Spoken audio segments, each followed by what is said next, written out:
여러분의 저녁 파트너 김종석입니다. 국민의힘의 당권 경쟁, 한동훈, 원희룡, 나경원 이 세 사람이 일요일 같은 날 1시간 차이로요. 릴레이 출사표를 던집니다. 기자회견 시간만 봐도 일단 한동훈 대 반한동훈 구도로도 읽힙니다. 저희가 이 소식을 하나하나 준비했습니다. 네, 그리고 오늘도 여러분의 댓글 기다립니다. 뉴스타트 유튜브 생방송에 의미 있는 댓글 남기시면 제가 소개도 하고 질문도 받아보겠습니다. 멀리 가지 마십시오. 1분 뒤에 바로 돌아옵니다.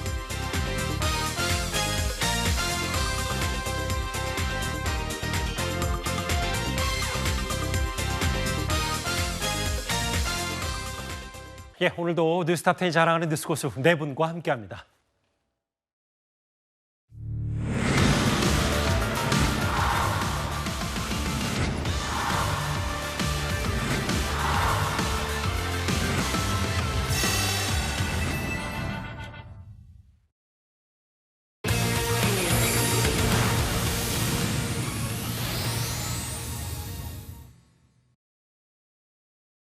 개항에서 원희룡과 함께 출발할 겁니다. 그래서 반드시 이길 것이라는 말씀을 드립니다.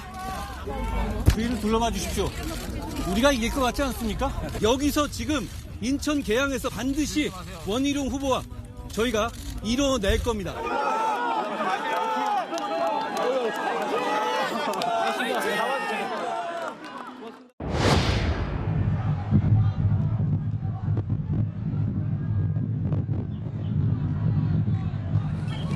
우리가 오늘부터 22일 동안 여러분을 위한 승리를 위해서 서서 죽겠다는 각오로 절실하게 뛸 겁니다. 그 처음을 바로 이곳 동작에서 시작합니다.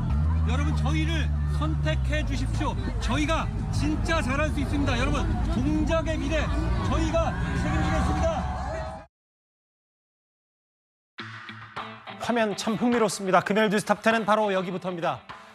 흥행에는 청신호가 켜진 국민의힘 전당대회입니다. 쭉 만나보셨다시피 이제 거의 미니 대선 경선급이 돼서요. 그러니까 이번에 국민의힘의 당대표가 되는 사람, 당권을 잡는 사람은 역설적으로 여권대에서 위상과 권력이 엄청나게 커질 것 같습니다. 이제부터 얘기 하나하나 만나볼 텐데요. 저희가 준비한 1위 제목 무슨 말씀인지 아시겠습니까? 한동훈의 도시를 에워쌌다. 이제부터 하나하나 만나보겠습니다. 한동훈, 원희룡, 나경원 한날 한 장소에서 1시간 간격으로 출마 선언에 나섭니다. 이번 주 일요일입니다. 아마 이번 주 일요일 정치부 기자들 꽤 바쁜 날, 주말인데도 바쁜 날이 될 것 같은데 6월 23일 한동훈 전 위원장이 미리 오후 2시에 출사표 던지다고 예고를 했는데 그 이후에 원희룡 전 장관 오후 3시, 나경원 의원 오후 1시. 이제부터 이거 하나하나 만나볼 텐데 윤석 대변인님. 국회 오래 계셨잖아요. 이런 릴레이 1시간 간격 기자회견 보신 적 있습니까? 그런 적이 없죠. 사실은 저 출마 선언 일정 같은 건 당에서 전혀 관여하는 게 아닙니다. 예. 본인들이 소통관에 이제 빌려야 되거든요. 국회의원의 소개로 해야 되는 거니까 그냥 자율적으로 한 건데 예. 한동훈 전 비대위원장이 일요일 2시 하겠다고 먼저 했고 맞아요. 그 바로 뒤에 이제 3시에 원 장관님이 하신다고 하셔서 예.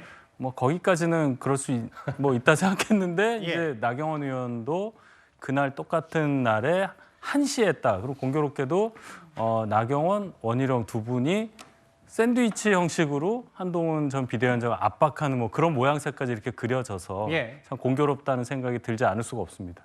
의도적이라고 봐야 되겠죠? 글쎄 뭐 의도적이라고까지는 소통관이라는 데서 한다는 것을 생각하면 예. 시간대가 그 토요일은 언론이 거의 쉬시니까 그렇죠. 그럼 이제 월요일부터 등록 날짜가 시작이 되니까 그럼 맞아요. 일요일밖에 없는데 예. 오전엔 거의 안 하거든요. 예. 그러니까 오후를 하다 보니까 아마 이렇게 되지 않았나 저는 그렇게 생각합니다. 근데 이제 맞아요. 24, 25일 월화가 당대표 후보 등록일이니까 그 전날 해야 되고 여러 언론 환경상 월요일 아침 또 조간신문 또 있고 오후부터 움직여야 뭔가 더 본인들이 주목되는 건 맞지만 어쨌든 이런 적을 처음 보셨다. 공교롭다. 이 말씀을 하셨는데 제가 왜 의도적이냐 아니냐는 질문을 드리냐면 다음 화면을 볼게요. 장현주 변호사님. 네. 원래 애초에 한동훈 전 위원장이 이틀 전인가요? 그렇죠. 23일에 기자회견 2시에 오후 2시에 열 거다. 이런저런 얘기들을 담아서 내가 왜 당권에 도전하는지를 얘기할 거라고 했다가 알려지기로는 오늘 오전이었습니다. 네. 원희룡 전 장관 측이 우리 오후 3시에 한다고 했고 나경원 의원이 그 이후에 또 오후 1시로 했다고 했기 때문에 이 순서상으로 봤을 때 아무래도 반 한동훈 견제가 본격적으로 벌써 형성된 거 아니야? 이런 얘기는 있거든요. 물론 뭐 의도가 있는지까지는 뭐 저희가 확인하기는 어려울 겁니다. 그리고 이제 23일 일요일 오후에 소통관에서 출마 기자회견을 한다라고 한다면 사실상 한동훈 전 위원장이 2시를 선점을 했으니까 뭐 앞뒤로 1시, 3시밖에 없을 것 같다라는 생각은 듭니다. 그렇지만 또 보는 사람들의 입장에 따라서는 결과론적으로 한동훈 전 위원장을 두고 앞뒤로 뭔가 좀 포위를 하는 것 아닌가라는 또 모양새가 보이기는 하는 것 같은데요.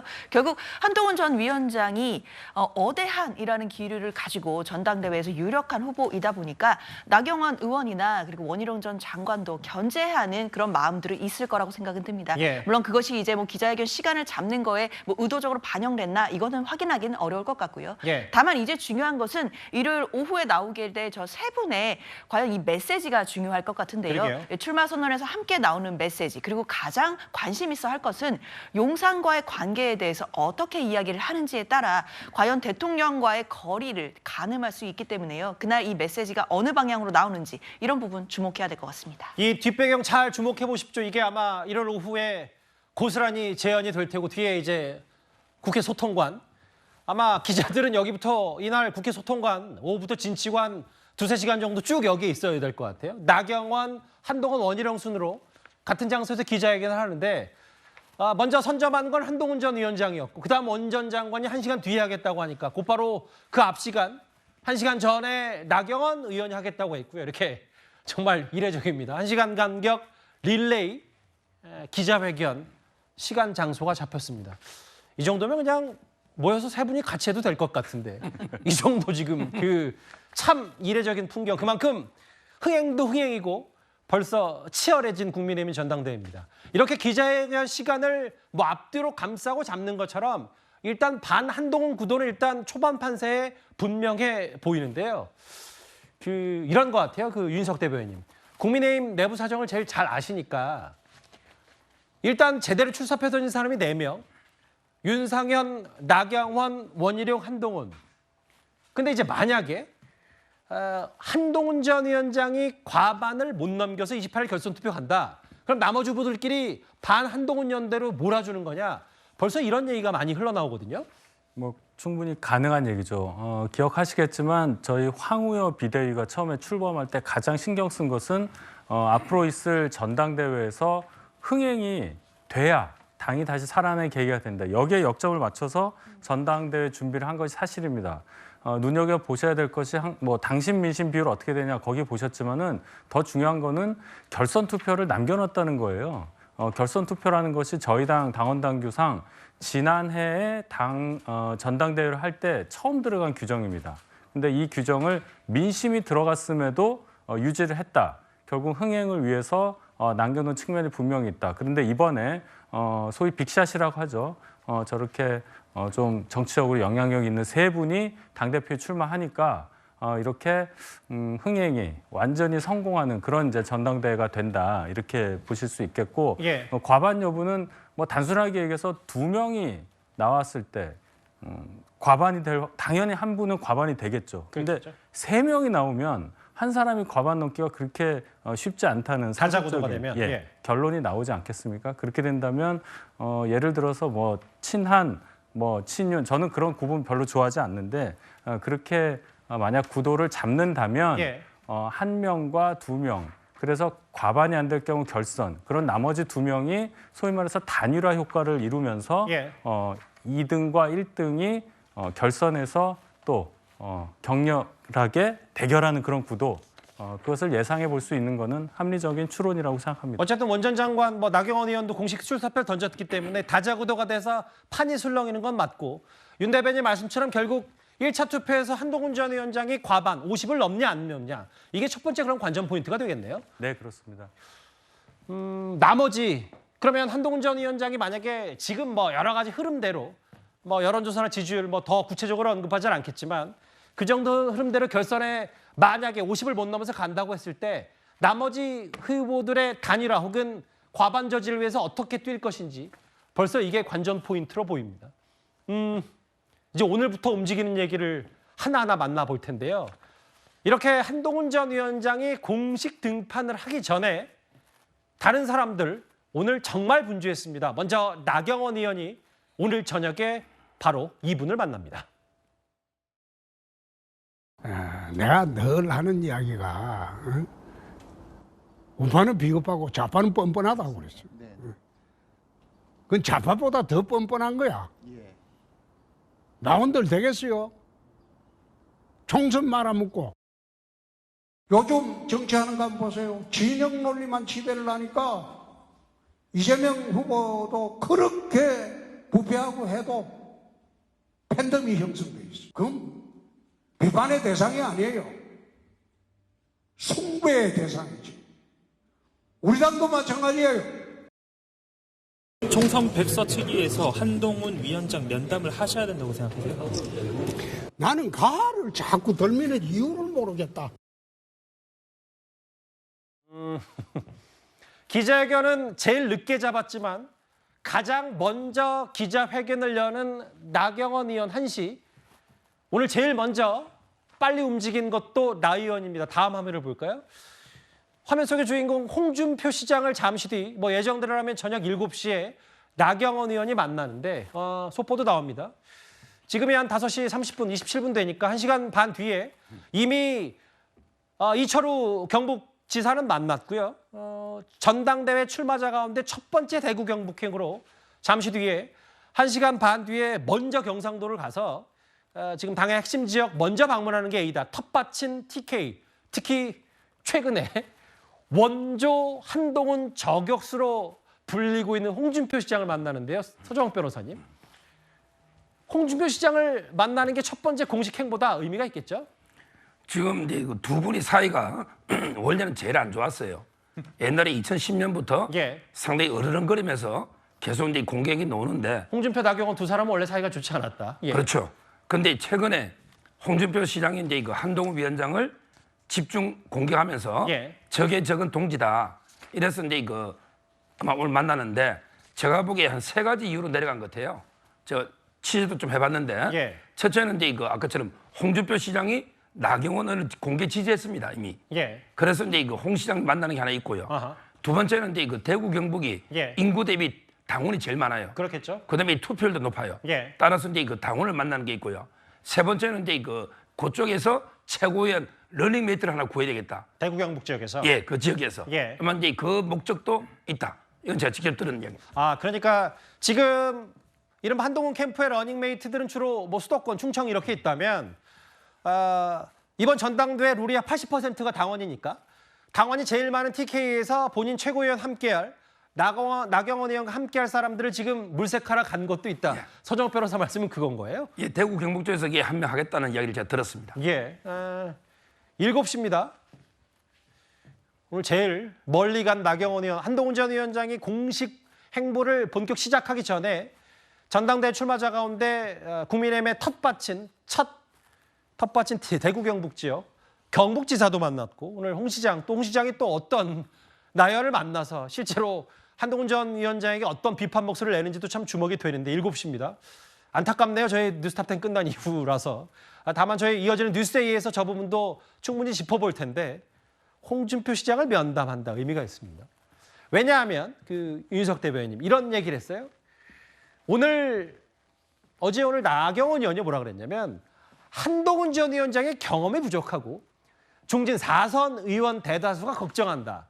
이런 얘기를 했는데 실제로 이런 얘기가 맞물리면서 이제 화면에도 나올 거지만 홍 시장이 또 오랜만에 SNS에 글을 썼거든요. 윤 대변인님. 다 읽진 않겠는데. 한동훈 전 위원장을 가리켜서 정치적 미숙아를 넘어 저희가 색깔을 좀 달리 표시해봤는데 정치적 미숙아를 넘어서 이재명 대표 못지않게 뻔뻔함을 그대로 보여줬다. 때마침 나경원 의원의 면담을 앞두고 한동훈 전 위원장을 직격하는 글을 올렸다. 어떻게 판단하세요? 결국은 한동훈 비대위원장을 비토를 해야, 거부를 해야 홍준표 시장은 다음 대선 경선이라든지 이런 과정에서 본인에게 정치적으로 유리한 구제를 점령할 수 있다고 판단을 하셨다고 저는 봅니다. 그래서 계속 저런 말씀을 하시는 거고 결론은 한동훈 비대위원장에 대해서는 이제 경험이 없고 그리고 결과적으로 어찌되었건 총선에서 진 그런 패장이 아니냐. 그렇기 때문에 출마 명분도 떨어지고 앞으로 또 당을 맡길 수 없다. 이제 이런 주장인데요. 예. 야구에 비유하자면 마무리 투수로 나왔는데 진 패전 투수가 된 것은 맞습니다. 예. 근데 그럼 당원들 또는 국민들이 그럼 자책점이 몇 점이냐? 예. 그 투수의 자책점이 몇 점이냐에 따라서 한동훈 비대위원장을 선택하든 예. 또 원장관님이나 뭐 윤상현 의원, 뭐 나경원 의원을 선택하느냐. 그것은 80% 반영되는 당원 그리고 20% 반영되는 저희 지지층 또 무당층 그분들의 선택에 달려 있는 겁니다. 그 판단에 대해서 예. 홍 시장님이 이제 미리 본인 얘기를 많이 하시는 건데 예. 어쨌든 너무 과도한 언사가 반복되면 저희 당 전체 이 흥행에 그렇게 좋은 영향이 있을 것 같지는 않아서 예. 오늘 7시에 나경원 의원 만나셔서는 어떤 말씀하실지 조금 순화된 표현을 쓰시면 어떨까 하는 생각이 듭니다. 그 말 홍 시장이 잘 안 들 것 같은데요, 순한 표현. 다만 아까 야구에 비유하셔서 야구 혹시 모르시는 분들 있을 테지만 지난 총선의 패인 한동훈 전 위원장이 있다 없다 이 비유를 하면서 그러니까 윤 대변의 말씀은 기록상의 패전 투수는 한동훈이지만 경기를 쭉 지켜본 사람들은 한동훈 전 위원장이 별로 잘못한 게 없는 걸 누구나 다 알 거다. 뭐 이런 취지의 말씀을 하신 것 같아서. 그렇게 판단할 수도 있고 예. 전적으로 이것은 투수의 책임이다. 예. 한동훈 비대위원장의 책임이다. 이렇게 보실 수도 있으니까 예. 거기에 대한 판단은 결과를 봐야 된다는 뜻이지. 예. 그거 본인의 생각은 다 다를 수 있지만 너무 과격한 언어로 본인의 생각을 또 비중 있는 분이 말씀하시는 게 저희 당 전체로 볼 때 그렇게 바람직하지 않다는 원론적인 말씀을 드린 거죠. 그동안 홍 시장이 뭐 총선 이후부터 한동훈 전 위원장을 조목조목 비판하면서 뭐 여기 보면 폐쇄자, 우주미와 갑툭튀 뭐 할 수 있는 최대치의 비판을 다 쏟아내긴 했는데 박성미 서관님 그 또 시점도 이제 기자회견 다 예고한 직후에 홍 시장의 발언 그리고 또 공교롭게도 나경원 의원이 대구를 찾는 이 시점에 그리고 오늘 국민의힘 한 사람이 저한테 이런 얘기를 하더라고요. 이런 비유보다 이런 표현보다 비판 수위보다 국민의힘 사람들에게 이재명 대표라고 한동훈 전 의원을 치부한 게 가장 최대치의 비판이다라고 얘기를 하는데 어떻게 판단하세요? 이제 아무래도 여당에서 이재명 대표를 굉장히 강하게 공격을 해왔지 않습니까? 그러다 보니까 어떻게 보면 진영 내에서 가장 비판을 받는 인사를 전당대회에 나오겠다, 그것도 당대표로 나오겠다는 사람을 비유한 것 자체가 사실 당의 적이다 이렇게 규정한 거나 다름이 없죠. 예. 그러니까 제가 봤을 때 홍준표 대구시장은 단순히 한동훈 전 비대위원장의 자질 정도나 뭐 능력 정도 이런 것들을 문제 삼는 게 아니라 그냥 정체성 자체를 비판하는 것 같아요.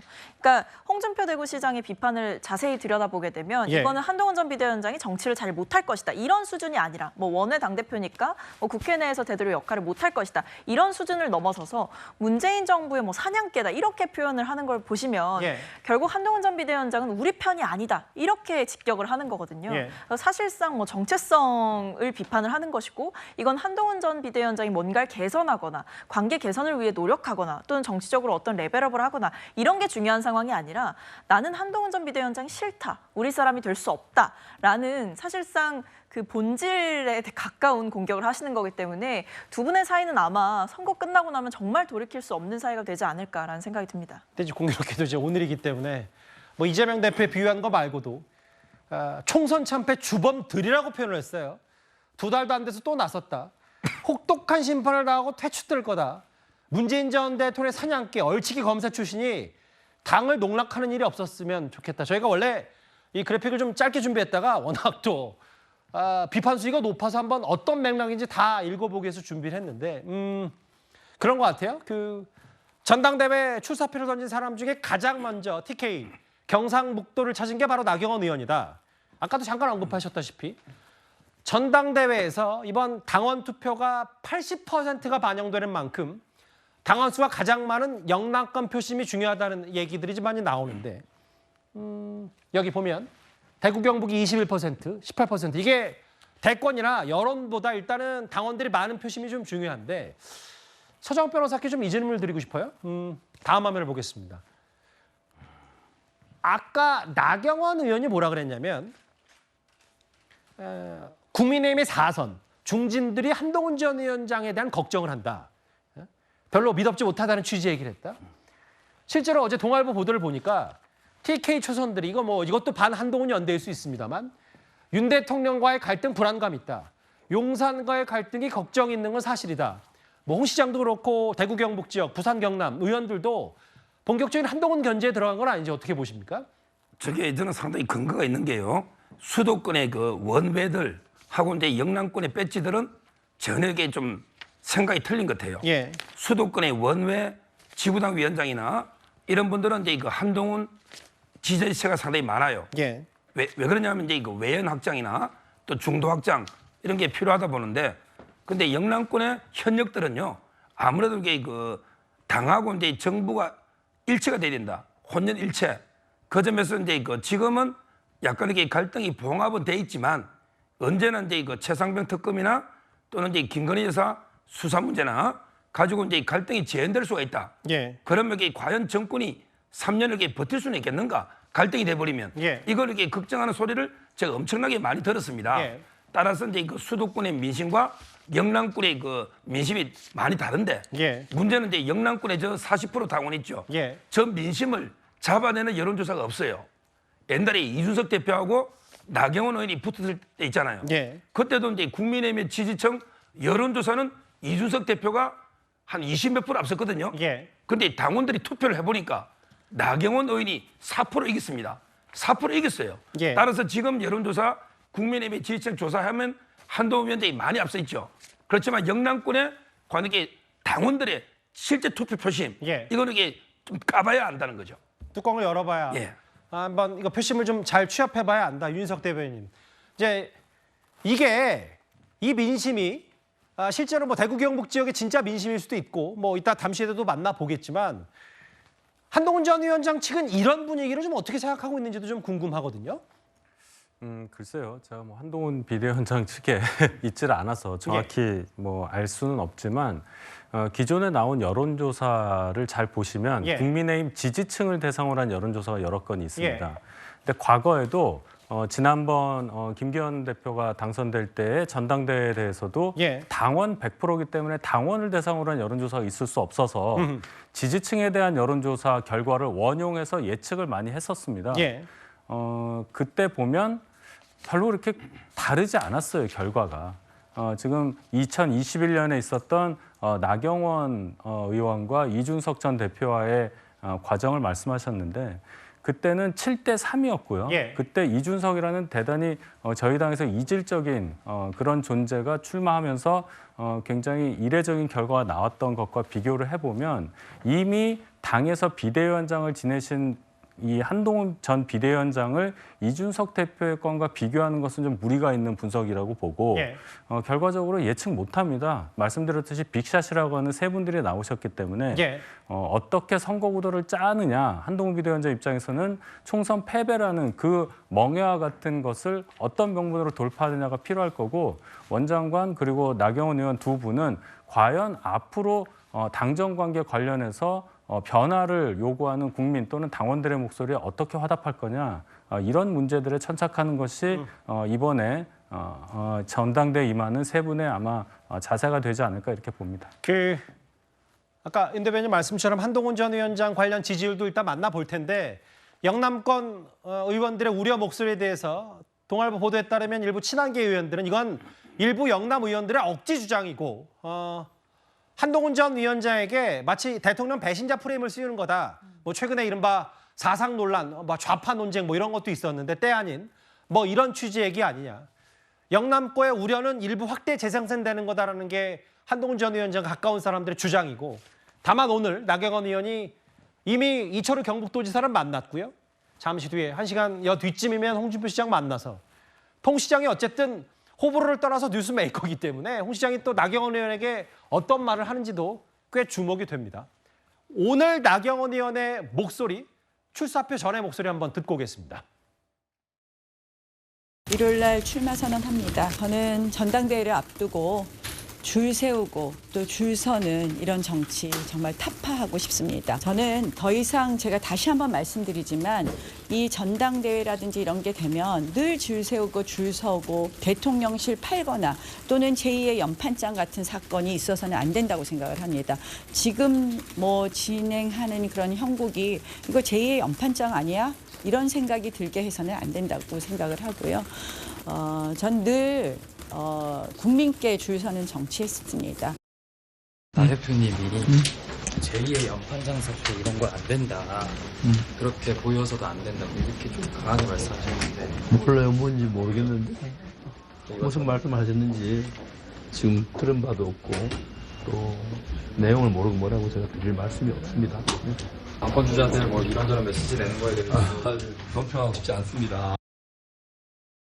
오늘은 말을 아꼈네요. 오늘은 이철규 의원이. 왜냐하면 최근까지만 해도 이른바 한동훈 전 위원장 검찰의 중간 간부에 불과했던 사람 윤 대통령이 이렇게 법무부 장관 전권 줬는데 총선 책임지고 물러나고 당권 도전하는 게 맞느냐는 취지 얘기도 했었고 어대안은 당원들 모욕이다라고 했고 조정훈 의원 어대안은 해당 행위라고 했다. 뭐 김기현 대표, 뭐 심평 변호사, 뭐 유영하 의원은 그런 취지는 아니라고 했습니다만 여러 구조가 한동훈 전 위원장 겨냥한 비판 목소리도 많았는데 장윤주 변호사님 네. 뭐 이런 얘기는 아까 어제 오늘 많이 만나봤는데 조금 전인가요? 윤상현 의원도 사실 가장 먼저 공식 기자회견을 통해서 출사표를 던졌는데 한동훈 전 위원장의 총선 책임이 뭐 100배 있다 뭐 이런 취지 얘기를 했더라고요. 아무래도 윤상현 의원도 또 견제구를 또 세게 날리시는 거 아닌가라는 생각 드는데요. 예. 한동훈 전 위원장이 이제 일요일에 출마 선언을 하게 된다라고 한다면 이런 십자포화 그리고 견제는 더 강해질 것으로 예상이 됩니다. 그리고 그 견제의 첫 번째 일성은 바로 지난 총선의 참패 책임론이 될 것이고요. 그때 이제 아마 한동훈 전 위원장 입장에서는 총선 참패의 책임이 누가에게 있느냐 이 부분에 대해서 또 답을 해야 되는 상황이 될 것으로 보입니다. 그 과정에서 당연히 국민의힘 또 당권 주자들은 이 참패의 책임이 결국 한동훈 전 위원장이 더 많이 있는 것 아니냐라고 이제 공격하고 또 압박할 가능성이 굉장히 높다라고 생각이 드는데요. 예. 그런 의미에서 윤상현 의원이 벌써 이제 먼저 견제구를 날리고 있는 것이라고 봐야겠습니다. 예. 사실 근데 중요한 건 이번에도 룰이 8대 2잖아요. 결국 당심이 8이고 민심이 2이기 때문에 조직표가 동원될 가능성도 분명히 있고 그렇다면 당원들의 표심, 조직화된 당원들의 표심을 누가 움직일 수 있는지 이런 부분들도 큰 쟁점이 되겠습니다. 직감생략하고 윤상현, 한동훈, 원희룡, 나경원 중에 이 네 사람 중에 가장 먼저 공식적으로 출사표를 던진 인물이 바로 윤상현 의원. 나머지 세 명은 같은 날 같은 공간에서 1시간 차이를 두고 기자회견을 여는데 비해서 윤상현은 오늘 본인 지역구에서 인천에서 기자회견을 열었는데 가장 센 얘기 같아요. 저 윤석 대변인님. 잠깐만요. 아까 나갔던 자막을 다시 한번 부탁드려도 될까요? 예, 감사합니다. 한동훈 전 위원장의 총선 패배 책임은 이철규 의원의 10배, 100배다라고 했는데 이게 지금 이제 전당대회 이제 본격 시작되려니까 본격적인 견제도 시작됐고 뭐 조정훈 의원은 해당 행위, 총선 백서, 뭐 이철규 의원 얘기 100배까지 나왔어요. 좀 반론도 필요할 것 같아서요. 그러니까 제가 뭐 반론이라기보다는 제가 한동훈 비대위 때도 대변을 하고 있었기 때문에 예. 또 김기현 대표 때도 했잖아요. 그래서 한동훈 전 비대위원장이 비대위원장으로 오게 된 과정, 그 이후 총선 다 지켜본 입장에서 말씀을 드려야 될 것 같습니다. 예. 이렇게 보시면 될 것 같아요. 작년 10월 11일에 강서구청장 재보궐선거에서 저희가 참패를 하면서 당의 위기론이 있었고 바로 김기현 2기 체제가 시작이 됐다가 11월 말쯤에서 김기현 대표가 이제 위기에 더 이상 버티지 못하고 사퇴를 하는 마당이 됐죠.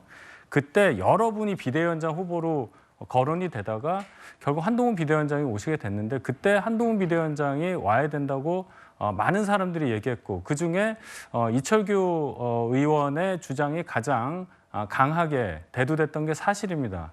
그런데 그 이후에 뭐 1월, 2월 지나면서 한동훈 현상 이러면서 굉장히 많은 대중적 인기가 포착이 됐고 그래서 저희가 총선 결과를 좋게 봤는데 결과적으로는 108석밖에 못 얻어서 지게 된 과정이 있었죠. 그렇게 예. 되면은 이렇게 보시면 될 것 같습니다. 당을 구해주기 위해서 어려운 상황인 걸 다 인정한 상태에서 굉장히 귀하게 모셨던 분이 결과적으로 선거를 졌다고 해서 그 책임을 다 그분에게 맡기는 게 과연 맞는 것이냐. 예. 저는 그 얘기는 제가 할 수 있다고 봐요. 예. 그렇다고 해서 누구를 편드는 건 아니고 누가 봐도 그때는 한동훈 비대위원장이 와서 당을 제발 구해주세요라는 마음이었던 거는 뭐 다 부인하지 않으실 텐데 예. 결과가 나쁘다고 해서 그 사람에게 모든 책임을 지금 뭐 지금 나오는 분들 보면 어떻게 다 모두 한동훈 비대위원장에게 이 책임을 다 넘기는 이런 모습이 과연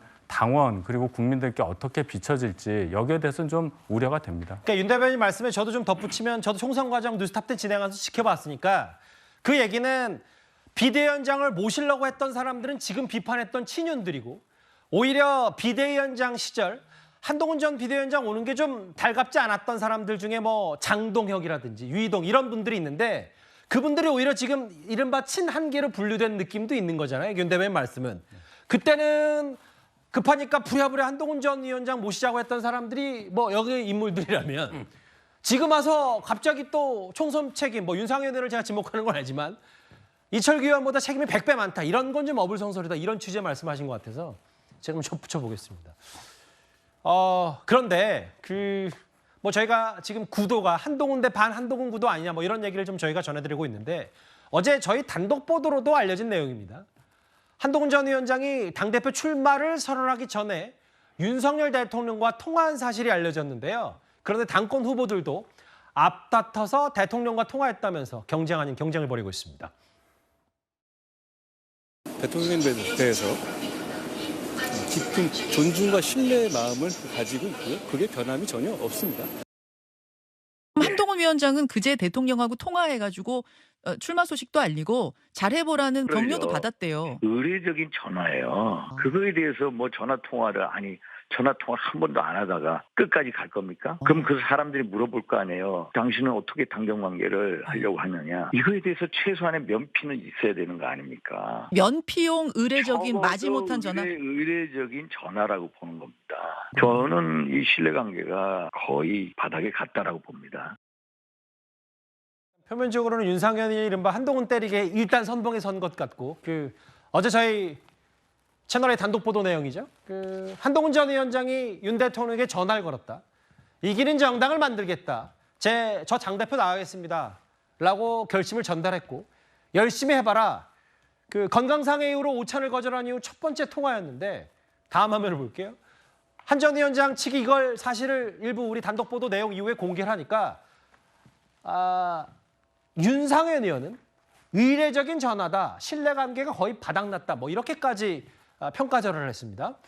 그러니까 윤상현 의원께서는 아무래도 한동훈 전 비대위원장이 굉장히 좀 선두를 달리고 있는 상황이다 보니까 여기에 대해서 견제구를 가장 강하게 날리는 인사 중 한 명인 것 같고요. 예. 근데 이렇게 견제구를 날리는 그 수위와 정도, 빈도를 보게 되면 오히려 이 전당대회 레이스에서 누가 유리하고 누가 불리한지가 역설적으로 더 잘 드러나는 상황인 것 같습니다. 또 한편으로는 저는 이런 생각도 들어요. 의례적인 전화다 이렇게 뭐 폄하하기 이전에 오히려 저 같으면 한동훈 전 비대위원장은 차기 대선 출마에 대한 입장이 어떠냐라는 것을 좀 더 짚어봐야 되는 게 아닌가 싶거든요. 예. 왜냐하면 지금 윤석열 대통령과의 필연적인 갈등이 예고되어 있다라고 보는 이유 중에 하나는 뭐 지난번 뭐 총선 과정에서 있었던 대통령과의 갈등 이런 것도 있지만 결국 권력의 속성 때문이죠. 그러니까 하늘 아래 두 개의 태양이 뜰 수 없다라는 말이 있지 않습니까? 한동훈 전 비대위원장이 앞으로 차기 대권을 꿈꾸고 있다라고 한다면 반드시 대통령과 각을 세울 수밖에 없을 것이다. 이것을 점치고 있는 거거든요. 그렇다고 한다면 한동훈 전 비대위원장을 공격할 때 저렇게 전화를 한 것 가지고 비판하시는 수준 뭐 이런 것이 아니라 저 같으면 한동훈 전 비대위원장 정말 이번에 여당 대표로서 출마하겠다고 한다면 이 어려운 시기에 본인의 대선 출마에 대한 입장은 어떠한지 명확히 밝히고 시작해라. 이런 식으로 공격을 할 수도 있지 않을까. 오히려 저런 이야기를 하는 것은 별로 크게 이렇게 영향력은 없을 것 같다라는 생각입니다. 의례적인 전화였다. 뭐 당권 경쟁자니까 윤상현 의원은 대통령과 한 전 위원장의 신뢰관계가 거의 바닥났다. 아무래도 뭐 당권 도전이기 때문에 용산 대통령실과의 코드 이런 것도 한 전 위원장으로서도 염두에 두지 않을 수가 없었겠죠. 근데 이제 한 전 위원장이 윤 대통령과의 통화 사실을 저희 채널의 단독 보도 이후에 또 대변을 통해서 공개를 하니까 다음 화면을 보겠습니까? 앞다퉈서 나도 통화했다, 나도 만났다 이런 걸 공개하기 시작했는데 근데 장현주 변호사님, 오늘 기사를 보니까 용산 대통령실은 한동훈 전 위원장만 통화를 한 게 아니라 누구든 전화를 했고 모든 전당대 후보에게 똑같은 격려를 했다. 뭐 제가 듣기에 따라서 용산 대통령실이 한동훈 전 위원장만 이뻐서 통화한 게 아니라 어느 정도 다 공표하게 했다는 취지의 얘기를 거듭 언급했어요. 이거 해석 어떻게 하시겠습니까? 그렇죠. 사실 분명히 그렇게 들리는 부분이 있습니다. 물론 이제 두 가지 측면에서 봐야 될 것 같은데요. 당연히 용산 대통령실에서는 이번 전당대회에 개입할 수도 없는 것이고 또 개입하는 것처럼 보여서도 안 되기 때문에 중립이라는 그 태도를 계속해서 유지할 겁니다. 예. 따라서 뭐 모든 후보들, 모든 전대 후보들에게 똑같이 격려를 해준 것이다. 이 얘기도 결국 대통령실은 중립이고 당무 또는 전당대회에 개입하지 않는다라는 입장을 표명한 것으로 봐야 되겠는데요. 그러나 또 두 번째로 봤을 때는 당연히 한동훈 전 위원장이 이전과는 다르게 예전에는 대통령과 정말 가까운 사이였다면 이제는 그 정도로 가깝지는 않고 그러니까 이른바 원오브된 그러니까 저 전대 후보들 중에 그냥 한 사람일 뿐이다처럼 또 들리기도 하거든요. 왜냐하면 그렇게 들리는 건 그 전에 한동훈 전 위원장과 윤석열 대통령과의 가까운 사이 이 부분이 알려져 있기 때문입니다. 그런데 지금은 그때보다는 그 사이가 멀어진 것이 아니겠느냐라는 해석도 분명히 가능한 영역으로 보이고요. 앞으로 아마 대통령실에서는 계속해서 전당대회에 개입하지 않는다는 취지로 중립이다 또는 이제 모든 전당대회 후보들을 격려한다 이런 입장 계속 나올 것 같습니다. 네, 이제 마치 뭐죠? 저게 언론적인 얘기죠. 대통령실은 전당대회는 개입하지 않고 뭐 지켜보고 기다리겠다라는 취지의 얘기를 대통령실이 했다면 다만 가장 먼저 한 전 위원장 통화 사실이 알려지면서 대통령실이 한 전 위원장만 그렇게 생각하는 거 아니고 우리는 모든 후보들을 공통적으로 다 공평하게 얘기를 하고 있다. 이 의미 자체도 정치적 해석이 좀 많이 나와서요. 그런데 최정욱 변호사님 통화한 얘기들은 다 얘기를 했지만 다 격려했고 근데 원희룡 전 장관은요. 원희룡 전 장관은 본인이 당대표 출마를 굳히기 전날 용산을 찾아서 물론 뭐 본인이 특사로 갔다 왔던 엘살바도르 보고도 했습니다만 직접 만났다. 그럼 진짜 친윤이 원희룡 전 장관이냐 어떻게 보세요? 저는 맞다 봐요. 지금 이제 모든 후보를 똑같이 대할 수는 없어요. 이번에 그때 얼마 전에 김기현 대표 할 때도요. 예. 대통령실은 이제 겉으로는 엄정 중립 이랬죠. 예. 근데 그때 대통령실이 김기현 대표를 이렇게 밀었다는 거는 모든 게 언론이 그렇게 생각할 겁니다. 이번에도 이게 외관상은 엄중 중립 이렇게 갈 수밖에 없죠. 그런데 저는 아마 이제 어제 특사 보고하면서 대통령이 이제 상당히 강하게 권유했지 않을까 이렇게 예측을 하고요. 그래서 이제 원희룡 후보가 상당히 갑자기 논 측면이 있다고 저는 봅니다. 왜 그러냐면 이제 미리 전당대를 준비했으면요. 예. 이게 언론에 포착 안 될 리가 있나요? 아무도 이게 몰랐어요. 제가 알기로 나경원 후보 측이나 윤상현 후보 측도 원희룡 안 논다고 생각했어요. 예. 그런데 갑자기 놓았잖아요. 또 제가 취재해본 바로는 사무실도 이게 전혀 준비가 안 돼 있어요. 요즘 취재 많이 하시네요. 일단 말씀하십시오. 예. 사무실도. 예. 이 말은 갑자기 대통령 만나고 저는 결심을 굳혔다. 예. 이렇게 볼 수밖에 없잖아요. 예. 결국 한 마음 한 뜻인데 예. 윤석열 대통령의 한 마음은 원희룡이다. 이렇게 볼 수밖에 없어요. 겉으로는 엄청 중립이지만 예. 모든 정황이. 예. 그래서 이제 나경원 의원도 상당히 뒤통수 맞은 것처럼 제2의 연판장이 돼서는 안 된다. 이렇게 강조했지 않습니까? 어쨌든 전당대 앞두고 직접 만난 사람은 원 전 장관이 유일하기 없죠. 때문에. 예. 그렇죠. 나머지는 이게 다 전화 아닙니까? 예. 저는 그때 아마 이게 강한 권유가 있었고 지금의 대통령실은 마음은 이게 원희룡 후보한테 가 있는 게 아닌가. 이게 객관적인 평가예요. 뭐 개인적인 생각도 그럼 여쭤볼게요. 객관적인 평가 말고. 일단 그래서 한동훈 대 반한동훈 구도가 초반에 형성된 이유가 대통령을 중심으로 가장 가까운 사람이 원희룡, 그다음이 나경원, 가장 먼 사람이 한동훈 전 위원장은 맞는 겁니까? 그러면? 그렇죠. 그거는 이제 그것도 팩트라고 저는 봅니다. 예. 아마 이제 한 위원장은 이제 이번에 전화 통화 있잖아요. 예. 이것도 이제 대통령실의 기류는 상당히 불쾌하게 아주 이제 기분 나쁘게 생각하고 있어요. 예. 왜 그러냐면 이제 언론에 먼저 공개하는 것도 문제지만 예. 대통령과 통화를. 그런데 문제는 이제 대통령하고 이제 마치 화해가 돼서 이제 지지하는 것처럼 이렇게 비춰질 수 있기 때문에 예. 상당히 그에 대해서도 제가 통화해본 고위직은요 상당히 기분 나빠하고 있습니다. 어떤 고위직이요? 그냥 아주 이게 고위직이라 생각하면 됩니다. 그러니까 지금 말씀은 마치 최초에 한동훈 전 위원장이 뭐 대통령실과 관계가 안 좋고 뭐 비판 목소리 예전부터 있었던 총선 때 사례를 다 꺼낸 게 근데 지금 와서 한 전 위원장이 대통령과 통화하면서 관계 개선 보고를 하는 것 자체가 말씀하셨던 고위직들이 지금 별로 안 좋게 생각한다 이 말씀을 하시는 거예요? 그리고 이제 언론에는 이렇게 비치는데 또 이제 그 캠프 측에 여러 이야기들이 또 대통령실을 보고될 거 아닙니까? 그때는 이제 뭐 전화했더니 싸늘하게 받더라. 뭐 이런 게 또 불필요한 잡음들이 계속 가니까 갈등이 지금 커지고 있는 거 아닙니까? 그건 아직 확인된 사실은 아닙니다만 뭐 한 전 위원장과 대통령의 통화 자체 내용 중에 뭐 그리 호의적이지 않다라는 건 아직 뭐 풍문이니까 제가 직접 두 사람이 전화를 들은 건 아니어서 모르겠는데 그런저런 설이 돈다.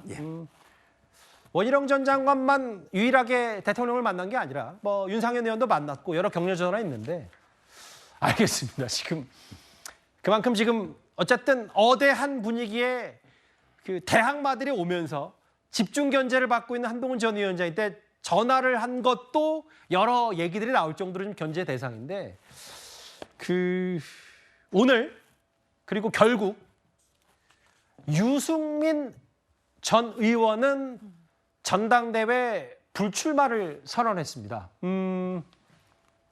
출마를 안 한다. 무의미한 도전이다. 이런 얘기를 했는데 왜 저희가 유승민 의원을 한번 꼭 짚어보고 싶냐면요. 아까 제가 한동훈 전 위원장 지지율 여론조사 언급을 한 바가 있는데 그 여론조사 한번 만나볼까요? 불출마를 선언한 유승민 의원이 여론조사 민심 20에서 20으로 나눈다고 하더라도 한동훈 전 위원장과 거의 비슷한 수준이었기 때문에 그럼 유승민 전 의원이 불출마를 한다. 그럼 과연 이 표가 어디로 갈 거냐? 그 윤석 대변인님. 한동훈 전 위원장 측이나 한동훈 전 위원장 어대한 중심으로 보는 사람들은 이 전체 민심, 여론조사, 20, 이 부분 유승민 표가 한동훈 쪽으로 올 거라고 생각들을 하고 있더라고요. 그런 분석이 가능하죠. 지금 구도를 자꾸 뭐 친윤, 친한 이런 식으로 나눠서 윤석열 대통령과 가까운 쪽과 아닌 사람 이렇게 나눈다고 한다면 유승민 전 의원은 당연히 윤석열 대통령과 가깝지 않은 쪽으로 분류될 가능성이 크죠. 그리고 그렇다면은 지금 저기 나오는 여론조사 결과는 전체 응답자에 대한 민주당 지지층도 포함한 여론조사 결과인데 저희 전당대회에 참여할 수 있는 민심 거기에 포함되는 분들은 이제 민주당 지지자분들, 야권 지지자들은 빠지고 무당층하고 저희 당 지지층만 있지 않습니까? 그런 조사 결과를 봐도 유승민 의원 관련한 그 비율이 꽤 돼요.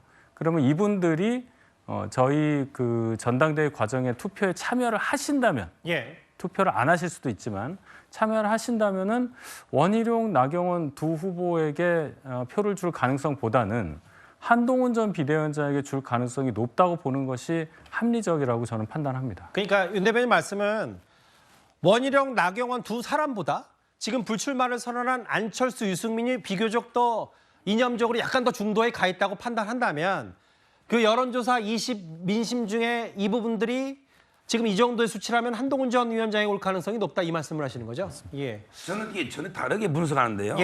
이 표를 잘 봐야 됩니다. 어떻게요? 유승민 의원을 지지하는 분은 그 진보 진영, 그다음에 중도 쪽이에요.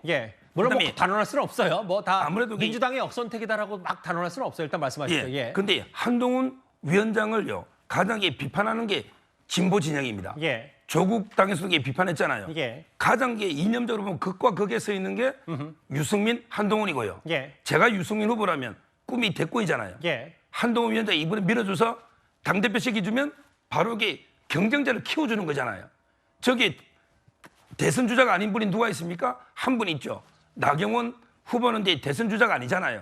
그렇다면 저는 유승민 의원을 지지하는 분들은 대선에서 경쟁자가 되는 한동훈 표보다는 오히려 전혀 경쟁자가 안 되고 무난한 나경원 의원 쪽으로 갈 가능성이 많다. 이렇게 분석합니다.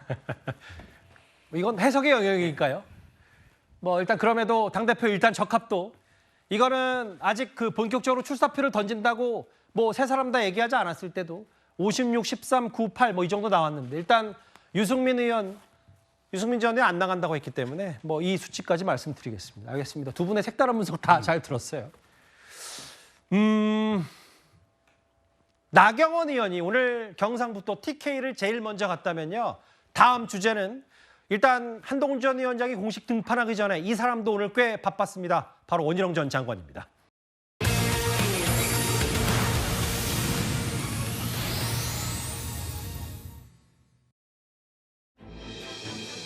싸우다 망한다라는 메시지는 한동훈 전 위원장을 겨냥한 걸까요? 원희룡 전 장관은 오늘 국회의원회관을 파고들었습니다. 특히 가장 먼저 만난 사람, 바로 직전 전당대회 때 이른바 윤심을 얻고 당대표가 됐던 김기현 의원을 원 전 장관이 직접 만났습니다. 우리끼리 늘 만나는 사이인데 새삼스럽게 뭐 카메라 대고 만들기 이상하다. 무게가 10kg나 빠졌잖아요. 그래서 도로 한 2kg 회복돼서 그렇게 하는데 갑자기 너무 체력도 빠지고 이 기가 좀 기력이 헤어스타일 좀 이렇게 바꾸신 것 같은데. 이번에 출전 준비를 위해서 헤어스타일도 바꾸신. 제일 먼저 전화드렸잖아요. 전임 대표님이신데. 아이고 뭐 이거 다 우리 동지들인데 뭐. 노하우 좀 배우려고 왔는데. 실력 있으신 분이 뭐. 당 혁신을 위해서 저도 어떤 희생도 마다하지 않고 저는 누리기 위해서가 아니라 개항 험지로 던졌던 거기서 승리를 못 이루기 때문에 남길 게 뭐 있겠습니까? 또 오래 한 정치인이고 하니까 또 제가 받은 게 많았으니까 더 많이 던져야 되겠죠. 다 던지겠습니다. 개항에 가서 3번 가서 뵀는데 너무너무 뭐랄까요, 가슴에 와닿고 반겨주셨고, 먼저 저한테 또 제가 어려울 때 오셨고, 그거 꼭 빼먹지 마요. 그건 내 평생 잃을 수가 없어요. 또 질문 있으면 하세요. 나 이렇게 안 해요. 딴 때는 그냥 한두 개 받고 가요. 예스로 알고 가겠습니다. 예스인지 노인지는 아직 모르죠. 인요한 의원. 박성민 비서관님. 그래도 카메라 앞에서 공식적으로 가장 첫 번째쯤에 만났던 사람이 김기현 의원이다. 김기현 전 대표다. 지난 전당대회 때 윤심 얻은 사람이 바로 김기현 대표이기 때문에 윤심은 나한테 있다는 걸 원 전 장관이 얘기하는 겁니까? 어떻게 받아들이셨어요? 그러니까 뭐 이게 약간 윤심의 계승전이라고 봐야 될지, 이게 마치 이렇게 후계자 임명받듯이 저렇게 찾아가는 느낌인데, 근데 저는 사실 이번 전당대회를 보면서 좀 아이러니한 것은 김기현 대표께서 저렇게 전면에 나설 그 자격이 있느냐라는 의문이 개인적으로 있습니다. 왜냐하면 일단 김기현 의원께서 최근에 한동훈 전 비대위원장을 마치 저격하시는 듯한 그 말씀을 하시면서 실패한 리더십은 안 된다 이런 말씀을 하셨거든요. 근데 과거에 김기현 대표의 리더십은 괜찮았냐라는 질문을 저는 좀 드려보고 싶습니다. 그때에도 김기현 대표의 리더십에 대해서, 그리고 용산과의 수직적인 당정 관계의 설정을 굉장히 좀 고착화시킨 인물로 평가받는 사람이기 때문에 사실 이번 총선의 패배 요인 중에서 저는 저런 리더십도 좀 문제를 삼았어야 된다라는 생각이 들거든요. 근데 과거의 본인의 모습을 반성하고 좀 성찰하고 말을 아끼시기보다 오히려 이렇게 전당대회 전면에 나서서 마치 세력화를 하고 조직화를 하고 이 전당대회에 영향력을 끼치려고 하는 모습들이 과연 국민들께서 보셨을 때 저런 모습이 괜찮냐. 그러니까 사실 지금 국민의힘 같은 경우에는 총선 참패 직후에 이렇게 전당대회가 치러진다고 한다면 개혁의 목소리가 더 많이 나와야 되는 거거든요. 근데 그런 변화의 목소리보다 오히려 실패한 리더십을 찾아가서 마치 윤심을 계승받겠다라는 듯한 모습을 보여주는 게 과연 원희룡 장관에게도 좋은지, 또는 김기현 의원에게도 좋은지, 이 부분을 좀 따져봐야 되지 않을까 싶습니다. 전임 대표라서 제일 먼저 만남을 요청했다는 게 원 전 장관 얘기고, TK로 간 나경원, 여의도 의원회관을 파고든 원희룡, 한동훈 전 위원장 출사표 직접 던지기 전에 여전히 두 사람 벌써 젠걸음을 하고 있습니다. 그런데 원희룡 전 장관이 김기현 대표를 만난 이후에 좀 의미심장 얘기를 했습니다. 직접 한번 들어보겠습니다. 가장 무도한 야당 지도부를 상대해야 되는 그런 상황이기 때문에 정말 한마음 한뜻으로 똘똘 뭉치고 모두가 하나 되는 그러한 여당을 만들어 나가는 게 정치다. 자칫 싸우다가 망하는 결과가 올 수 있다. 자칫 싸우다가 망하는 결과가 올 수 있기 때문에 그거에 대한 우려로 출마 결심을 하셨다고 하셨는데, 그건 한동훈 위원장도 염두했던 건지 궁금합니다. 모든 게 남의 책임이고, 비판할 때는 남 얘기처럼 비판하고, 정치적인 자산과 기회는 전부 자기 개인화하려는 이런 식의 정치는 오래가지 못하고 국민들을 걱정시킨다. 특정인을 지칭해서 하는 얘기는 아닙니다. 그건 저 자신에게도 적용되는 얘기겠죠. 앞서 나경원 의원이 경쟁자로서 한동훈은 경험 부족하고 4선 의원 대다수 걱정한다는 취지 얘기를 했다면, 원 전 장관은 싸우다가 망하는 결과가 올 수 있다.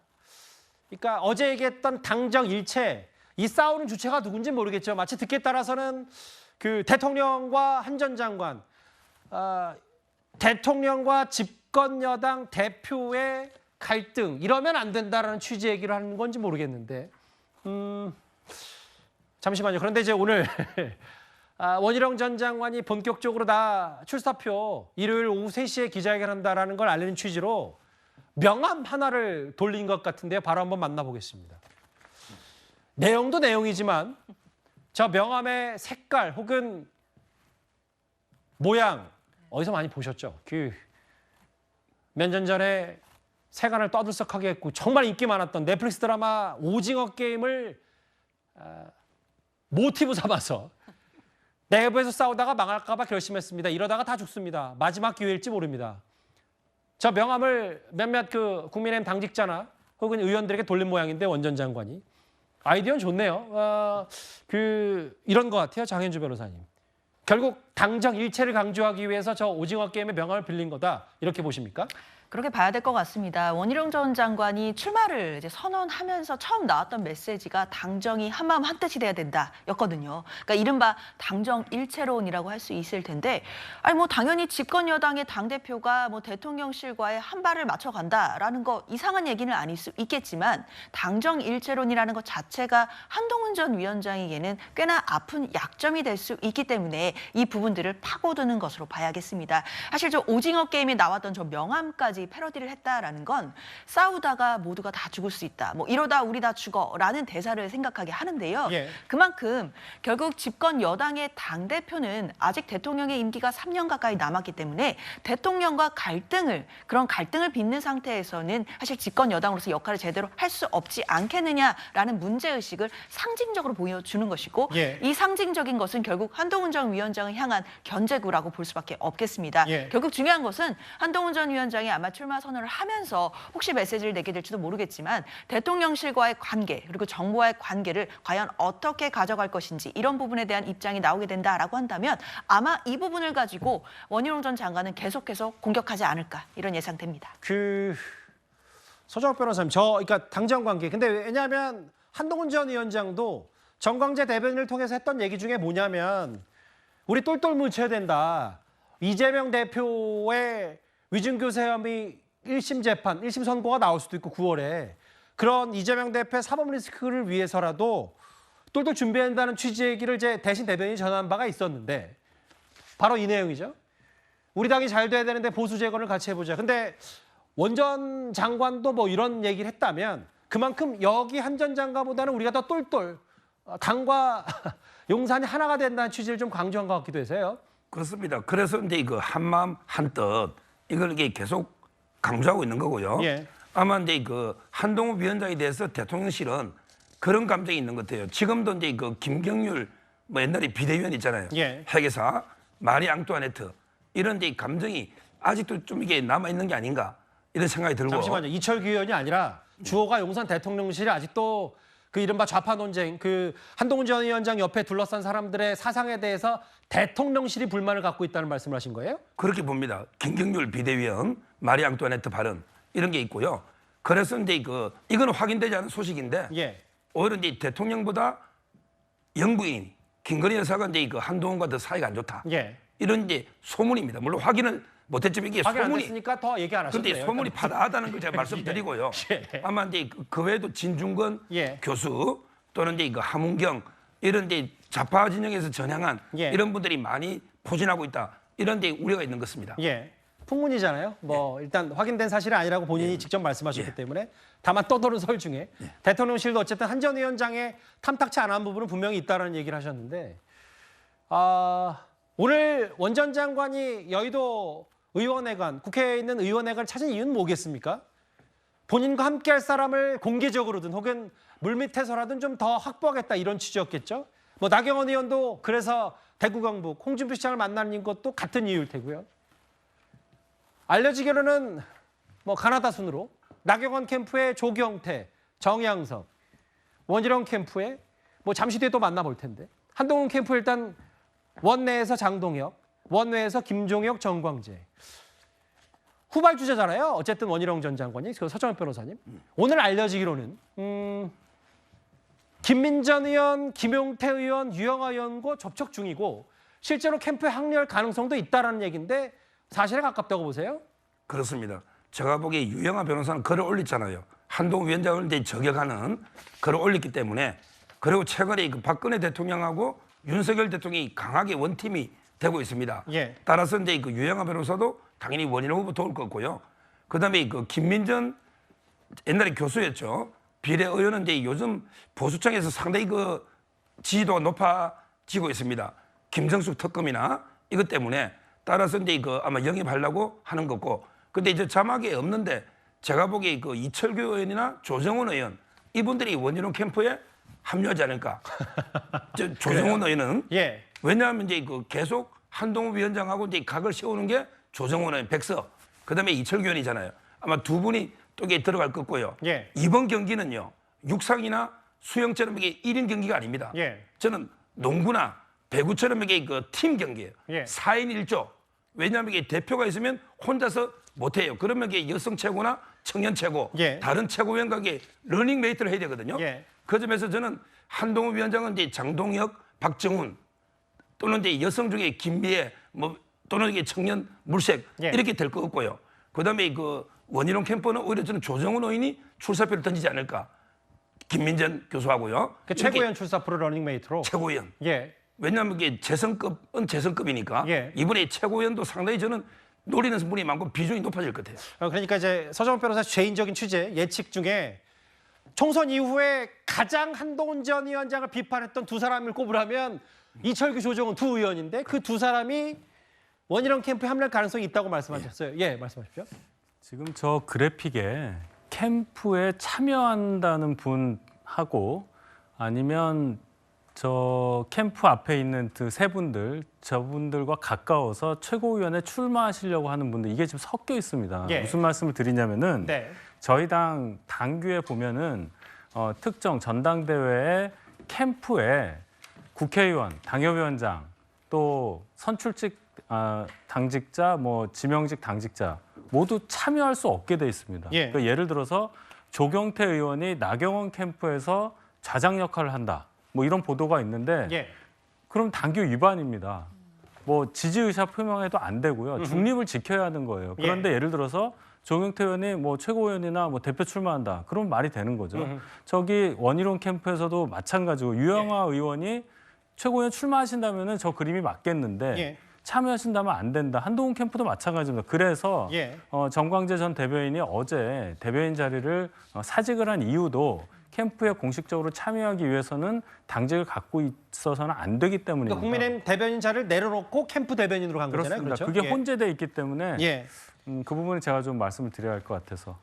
뭐 좀 보니까 이제 벌써 본인과 누구랑 함께 할 것인지 사람 얘기를 좀 나왔고 그럼 다음 화면을 보겠습니다. 근데 제일 주목됐던 건 결국 한동훈 전 위원장과 누가 함께 할 거냐였는데 잠시만요. 영남권 의원들 얘기, 이 얘기 말고도 원희룡 전 장관이 김기현, 인유한 연쇄회동을 했다면 한동훈 전 위원장 관련됐던 한동훈 전 위원장의 20-30명 돕고 있다. 뭐 이런 얘기도 좀 전해졌었잖아요. 그 윤석 대변인님. 네.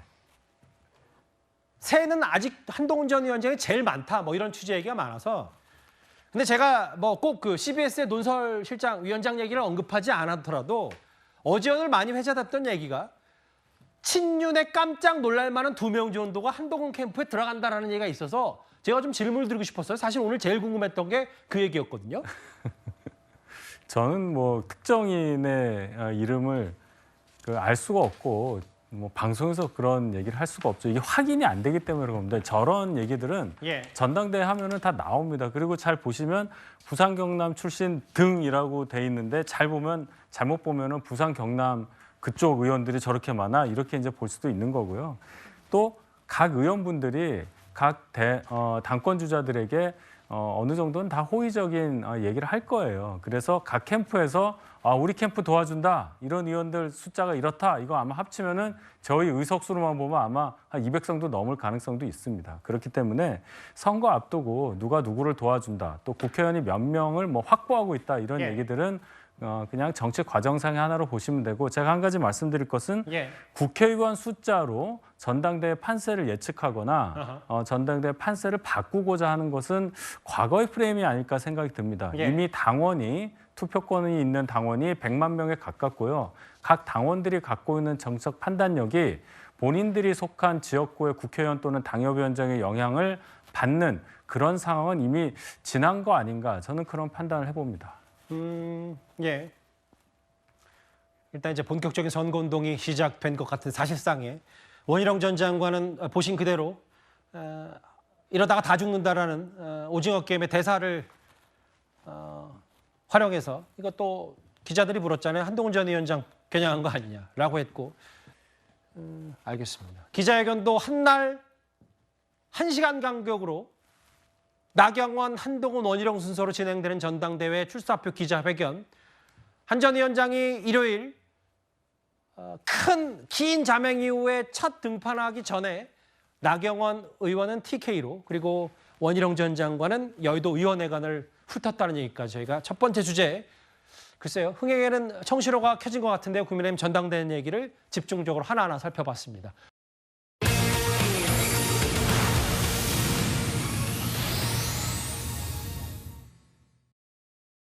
조작검사 탄핵하라. 민주당을 탄핵하라. 대장동과 대북송금 수사검사 탄핵한다셨는데 입장 부탁드립니다. 대북송금 공소장에 이화영 전 부지사로부터 보고받고 승인했다고 적혔는데 입장 한마디 부탁드리겠습니다. 화면을 쭉 연결해봤고 저희가 준비한 4위 초유의 판사 탄핵 집회 얘기부터 해보겠습니다. 이재명 대표가 대북 송금 의혹과 관련해서 재판에 넘겨진 이후에 그 해당 재판부가 이화영 전 부지사에게 중형을 내린 그 재판부로 배정이 되면서 이재명 대표 지지자 사이에서는 다소 격앙된 반응들이 많이 쏟아졌는데요. 앞서 화면에 잠깐 만났다시피 수원지검 청사 앞에 이재명 대표 지지자 50명이 보시는 그대로 아예 신준호 판사의 이름 석자를 하고 비판 집회를 했습니다. 초유의 판사 탄핵 집회, 서정욱 변호사 생각은 어떠십니까? 이거는 이제 그 사법부 독립을 훼손하는 엄청나게 그 반법치적인 행태다 이렇게 보고요. 첫째는 이제 그 탄핵 사유가 있습니까? 탄핵은 이제 그 헌법이나 법률에 중대한 위법이 있어야 됩니다. 그런데 신준호 판사가 뭘 이렇게 위반했습니까? 아무런 사유가 없잖아요. 이게 첫째 문제고, 그다음에 두 번째, 이 집회는요, 제가 보기에 민주당이 잘못이 커요. 민주당에서 계속 이제 수사기관 무고죄나 심지어 이제 판사까지 처벌하는 법 왜곡죄까지 만들겠다. 예. 이러니까 이제 지지자들도 이렇게 노고 있잖아요. 민주당 지도부가 이제 각성해야 된다. 이걸 두 번째 말씀드리고, 예. 마지막으로 이게 판결에 불만이 있으면 항소하면 돼요. 우리나라는 이제 3심제 아닙니까? 예. 근데 왜 이미 판결한 판사를 탄핵합니까? 항소해서 제대로 이렇게 다투봐라. 이렇게 세 가지로 말씀드립니다. 그런 거겠죠, 서 변호사님. 근데 이제 아마 민주당 쪽이나 이재명 대표 쪽도 저 신준호 부장판사 뭐 기피 신청한다는 얘기도 있고, 뭐 아니면 수원지법에서 지금 서울중앙지법에서 나머지 3개 재판 받고 있으니까 합쳐달라고 하는데, 정상적이라는 그 절차라면 그냥 신준호 판사에게 이 대북송금 의혹 재판을 받는 게 상식적이라고 보시는 겁니까? 너무나게 상식적인 게요. 예를 들어 이제 서울에 어디에 병합합니까? 예. 어디 대장동에 병합합니까? 옛날에 김만배 씨도 이제 그 서울 재판하고 있었는데 수원에서 이제 그 최윤길 회장하고 제가 변호한 사건 있잖아요. 그것도 이제 그 서울에 옮겨달라 했는데 대법원까지 가서 이제 그 대법원이 수원에서 해라 이렇게 판결이 났습니다. 예. 이걸 어디에 서울로 왜 가져옵니까? 관할이 서울이 어디 있습니까? 집은 피고인의 주소지하고 범죄지가 이제 관할인데 서울로 가져올 이유가 없고, 또 이게 대장동에 병합시키면 세월이 5년, 10년 가도 결과가 언제 나올지 몰라요. 예. 신속하게 하는 게 저는 맞다 이렇게 봅니다. 글쎄, 아예 뭐 현수막까지 걸고 뭐 욕설도 있어서 제가 다 읽지는 않겠습니다.만 수원지검 청사 관리 직원들과 몸싸움까지 불미스러운 일까지 있었는데 숫자는 뭐 100명 신고했는데 50명 정도 왔다고 하더라고요. 수원지검 후문 앞에. 근데 지금 다음 화면을 볼게요. 장현주 변호사님.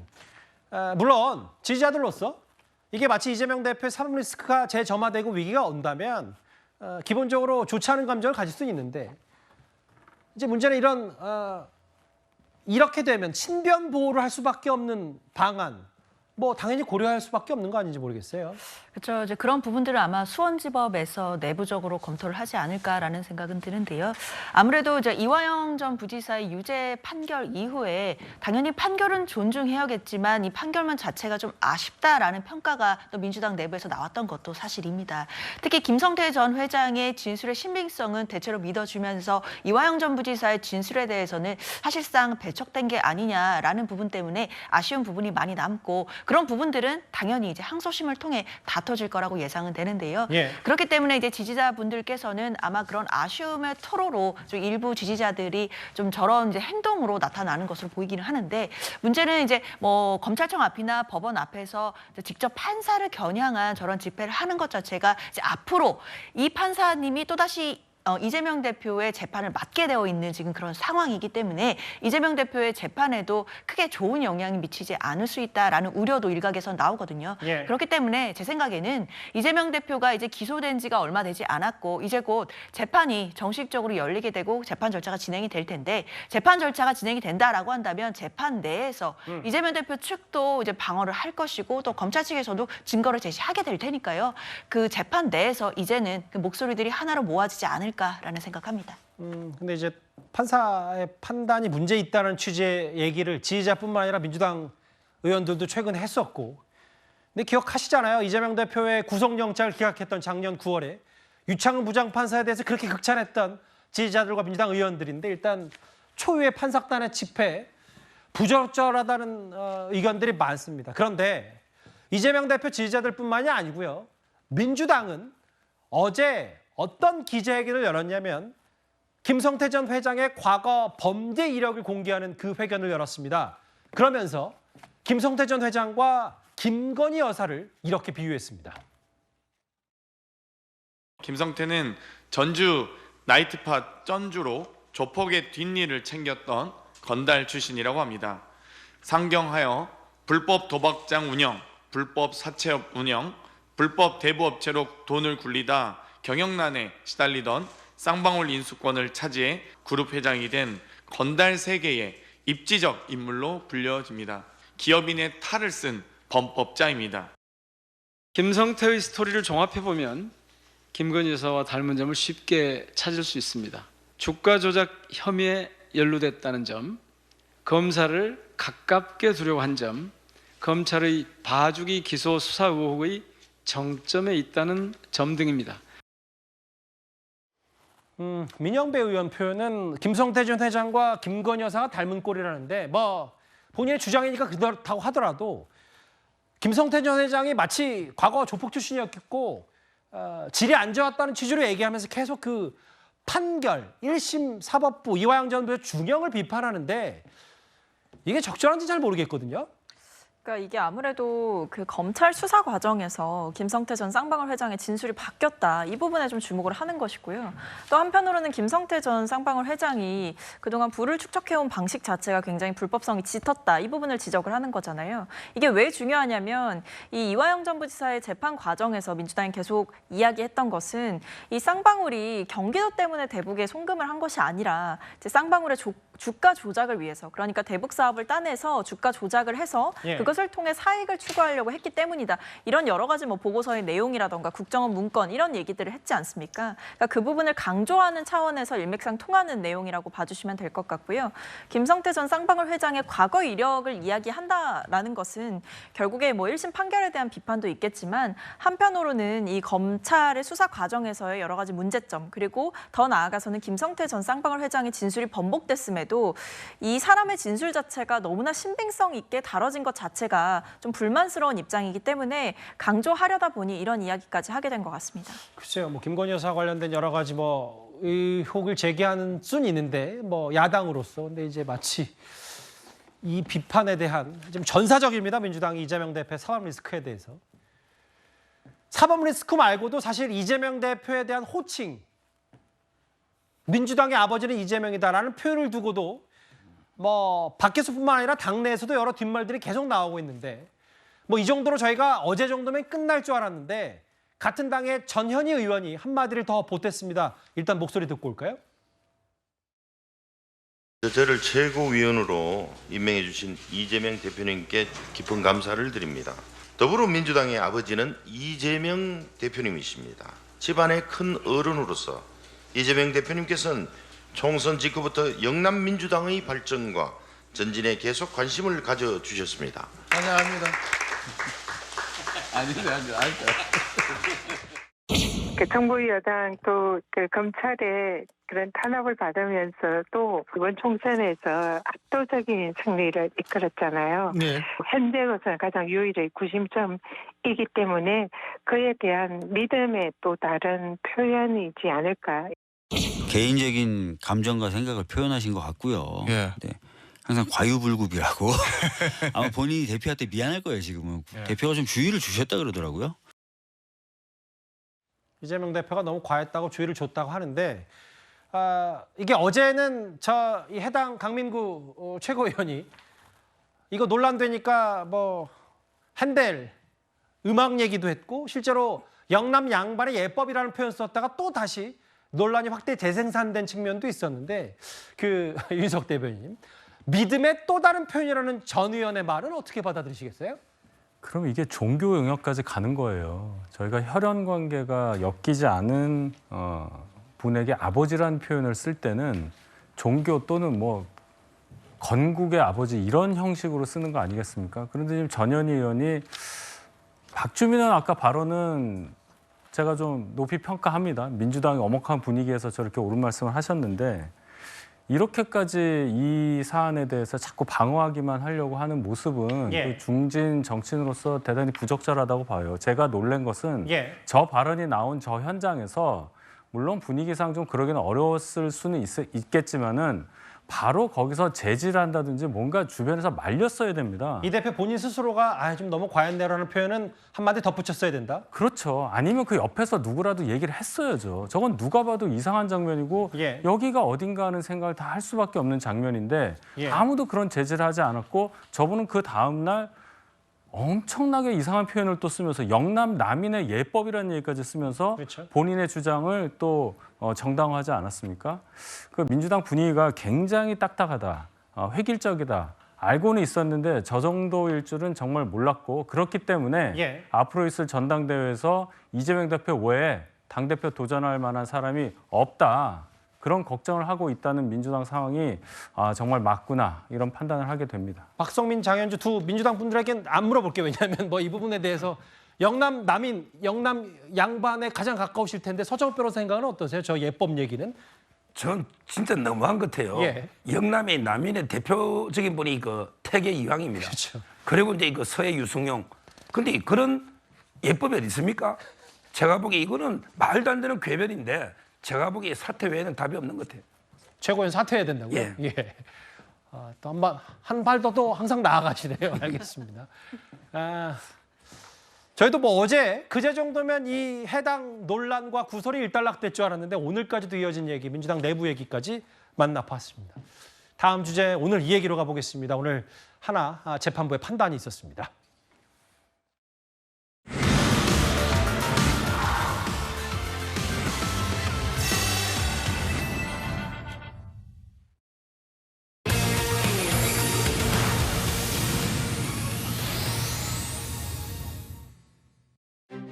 저희가 준비한 6입니다. SK 빌딩에서 나가라. 최태원 회장과 노소영 관장의 갖가지 법적 다툼, 이게 사회적 파장이 만만치가 않습니다. 이원 소송과는 조금은 다른, 그러니까 SK그룹이 노소영 관장이 이끌고 있는 아트센터 나비를 상대로 낸 그 퇴거 소송 있잖아요. 방 빼라, 이 건물에서 나가라. 이 소송에서 SK 측이 이겼습니다. 직접 출석하게 되신 이유가 있으십니까? 제가 불응하신 거에 대해서 혹시 이유 있으십니까? 적정 위자료나 지분에 관해서는 어느 정도라고 좀 생각하시나요? 마세요. 나오시면 안 됩니다.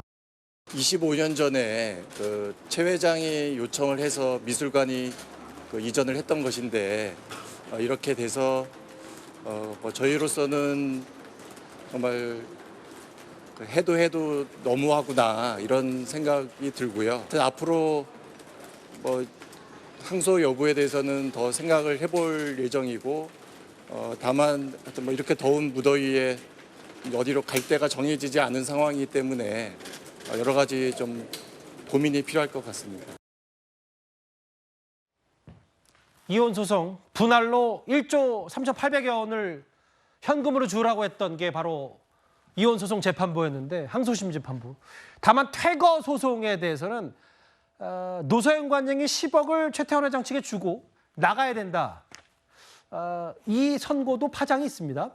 그렇습니다. 뭐 오너 일가의 어떤 이혼 소송과는 별개로 이 사건은 SK이노베이션과 아트센터 나비 간의 소송입니다. 물론 이 소송이 제기되게 된 근거에는 이 노소연 관장과 최태원 회장의 이혼과 최태원 회장의 어떤 부양 의무 위반이라든가 이런 점이 이릉의 배경이 된 것은 맞지만 결국에 이 사건은 계약이 적법하게 해지가 됐는지 그리고 아트센터 나비가 이 건물에 계속해서 점유할 권리가 있는지 이 부분을 살피는 소송이었거든요. 그래서 이혼 소송과는 사실 좀 별개로 생각해야 되는 부분이 있는데 오늘 이 재판부가 아트센터 나비가 쉽게 말하면 방을 빼야 된다 이렇게 판단을 했습니다. 왜냐하면요. 이 계약서 내용을 살펴봤더니 2016년 3월부터 2018년 3월까지 2년간 일단 계약이 돼 있고 물론 그 이전에 계약 관계도 있었겠지만 이렇게 계약 조항이 있고 그때 이후에 계약 만료일 30일 전에 누군가가 반대하지 않으면 자동으로 계약이 계속해서 갱신된다는 조항이 있었다는 거예요. 그런데 2019년 3월에 SK이노베이션 측에서 나는 더 이상 계약을 유지하지 않겠다라고 하면서 나가라는 의사를 적법하게 통보를 했다는 겁니다. 그렇게 된다고 하면 이 계약서의 내용에 따라서 계약은 적법하게 해지가 된 것이고 더 이상 아트센터 나비가 여기에 들어와 있을 법적인 권리가 없다고 법원에서 본 거예요. 그래서 퇴거를 명했고요. 그리고 그동안의 이 관리 유지비라든가 정확하게 말하면 임차료가 아니라 전차료인데요. 그러니까 임대하는 데 든 그 비용을 10억 한 4,500만 원 정도로 계산을 해서 그 부분을 손해로 봐서 아트센터 나비 측이 배상을 해야 된다라고 판결이 난 겁니다. 구장 차장님, 오늘 저 노소연 관장 측의 변호사 말이 좀 인상적이더라고요. 해도 너무한다. 무더위로 갈 데도 안 정해졌다. 약간의 좀 그 SK 측에 대한 원망, 원성, 감정도 좀 있는 듯하고요. 네.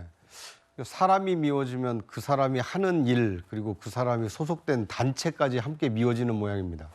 왜냐하면 그 노소연 관장이 했던 그 아트센터 나비는 사실은 최태원 회장의 모친께서 운영하던 워커힐 미술관을 이어받아서 그 며느리인 이 노소연 관장이 이어서 하던 것입니다. 맞아요. 그리고 다른 곳에 있었던, 그러니까 워커힐 미술관이라는 이름에서 알 수 있듯이 워커힐 쪽에 있던 이 미술관을 SK 본사 4층으로 이전을 한 겁니다. 그런데 그 이전했을 때 이 노소연 관장의 뜻이 아니라 당시 이 그룹 회장이던 최태원 회장의 뜻에 따라서 이 SK 그룹 본사로 이전을 했는데 이제 이혼 소송 중에 있기는 하지만 아직 이혼 소송이 마무리되지도 않았는데 그 하고 있는 이 아트센터를 나가라고 하는 거 이건 너무 좀 매정한 거 아니냐 이렇게 이 변호인 측에서 좀 감정에 호소를 하는 것으로 보입니다. 좀 이혼 소송 사회적 파장도 있고 이 SK 측의 퇴거 요청 얘기도 좀 관심이 많았는데 이혼 소송과 맞물리면서 일단 이번에는 SK 쪽에 손을 들어준 이번 재판부였습니다. 핵심 내용 짚어봤고요. 오늘 저희 뉴스탑10이 준비한 또 다른 상위권 뉴스로 가보겠습니다.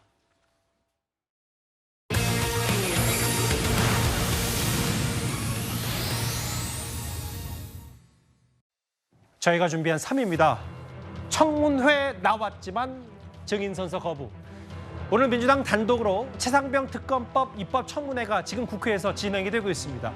윤 대통령의 사건 개입 여부가 야당에 지금 초점이 맞춰지고 있는데 오늘 시작부터 이런 일이 있었습니다. 이종섭 증인 선서를 거부하십니까? 예, 그렇습니다. 네. 신범철 증인 보장하는 권리이기 때문에 조용히 하세요. 거부하겠습니다. 묻는 말에만 네 아니요 답변하세요. 처음부터 왜 이러십니까? 다시 이종섭 증인에게 묻겠습니다. 증인 선서를 거부하시겠습니까? 예, 법률이 보장하고 있는 것이기 때문에 거부하겠습니다. 다시 한번 묻겠습니다. 네라고만 답변하세요. 이종섭 증인에게 묻겠습니다.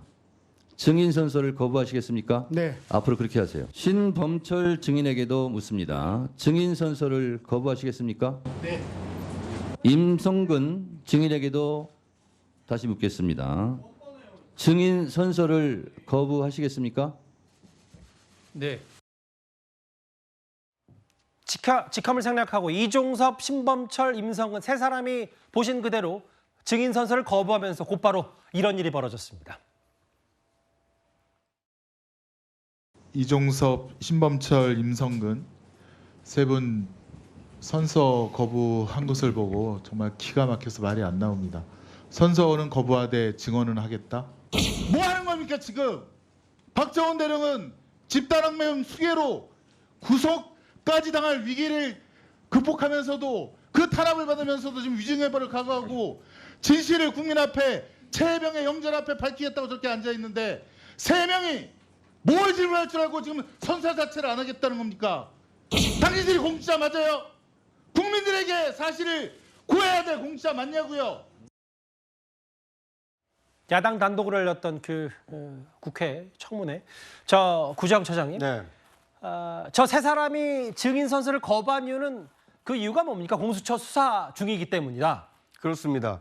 이 수사를 받는 피고인 입장에서 이 국회에서 증인 선서를 하고 이 발언을 했다가 그 내용이 위증으로 추가 이 고소되거나 고발돼서 이 가중 처벌될 수 있기 때문에 국회에서의 어떤 그 청문회 증인이라는 것은 진상을 밝히기 위해서 관련 당사자로서 어떤 일이 있었는지는 진술할 수 있지만 이것을 위증에 따른 처벌을 감수하겠다라는 선서는 하지 않겠다. 이렇게 이제 맞선 것입니다. 어떻게 보면 이 최혜병 사건에 대한 진상을 규명하는 절차 중에 하나가 이 선서를 하고 증언을 하느냐 아니면 그렇지 않느냐인데 만약 선서를 하지 않는 경우에는 이 위증죄로 이 국회 법사위가 이 고발이나 고소를 할 수 없다고 합니다. 이제 그러다 보니까 이 공수처 수사를 받고 있는 이 피고인 신부인, 피의자 신분인 이 세 사람의 경우에는 이 증인 선서를 하지 않겠다 이렇게 맞서면서 이 법제사법위원장인 정청래 위원장과 뭐 이렇게 질의응답 이런 것이 좀 있었다 이렇게 볼 수 있을 것 같습니다. 한 말씀만 드리면요. 조국 대표 있죠. 이분이 정정심 재판에 정은 나왔거든요. 148조에 따라 거부한다는 걸 300번 했어. 300번을 거부한다. 148조에 따라 이랬었거든요. 그리고 이제 저분이 판사 출신입니다. 김성원. 그러면 이게 판사들이 보통 재판할 때 당신은 정의 거부권이 알려주거든요. 그러면 이제 거부권 한 명이 저렇게 화낼 겁니까? 저런 분이 저는 판사 출신하기 부끄럽어요. 알겠습니다. 법적 권리다라는 두 분 말씀인데 이제 중요한 건 또 청문회니까요. 오늘 저 청문회 자리에서 이번 사건의 핵심 인물 중에 한 명인 박정훈 전 해병대 수사단장 오늘 이런 얘기를 언급했습니다. 절차대로 법대로 규정대로 진행되면 될 일입니다. 한 사람의 경로로 인해서 이 모든 것이 꼬이고 모든 것이 엉망진창이 되고 지금 현재 수많은 사람이 범죄자가 되었습니다. 그 과정에 저렇게 많은 통화와 공모가 있었다는 것이 너무나 참담하고 대명청지 이 대한민국에 어찌 이런 일이 있을 수가 있는지 도대체 납득이 되지 않습니다. 최혜병 특검 혹은 최혜병 수사 당시 과정에서 대통령실인지 아니면 뭐 대통령실 누군지 아니면 대통령인지 이런 외압 부분에 대한 얘기를 할 때 대통령의 경로, 아예 박정훈 전 단장은 한 사람의 경로, 대통령을 직격했는데요. 그렇죠. 오늘 나왔던 얘기는 그동안 이제 이른바 VIP 경로설이 있었는데요. 그것이 이제 좀 더 좁혀져서 한 사람의 경로라는 표현으로 박정훈 전 단장의 입에서 나왔습니다. 결국 이 한 사람은 윤석열 대통령을 지칭하는 것으로밖에 볼 수가 없겠는데요. 그러니까 수사 자료가 이첩되고 그리고 다시 또 회수되던 그날에 대통령이 직접 여러 차례에 걸쳐 통화를 했다. 또 이종석 전 장관과 세 차례에 걸쳐 통화를 했다. 이런 부분들이 언론을 통해 알려지게 되면서 이른바 VIP 경로설의 실체가 있는 것은 아닌가라는 좀 국민적인 의혹들이 되살아나는 것 같습니다. 그러면서 또 오늘 청문회에서는 앞서 이야기 나온 것처럼 이종섭 전 장관이라든지 이런 분들은 선서조차도 거부를 한 반면에 박정훈 전 단장은 본인의 어떤 이 사안에 대해서 좀 허심탄회하게 자신의 이야기를 한 것이기 때문에 저 목소리 자체가 국민들께는 꽤나 울림이 있지 않을까라는 생각은 듭니다. 최상병 관련 오늘 국회 입법청문회 야당 단독으로 진행이 됐는데요. 핵심 내용 짚어봤습니다. 이제 좀 분위기를 바꿔봐서요. 요즘 이런 인물들이 주목이 되는데 배우 출신의 최근에 유튜버로도 본인을 부르더라고요. 화면에서 다음 주제 그 주인공 만나보겠습니다.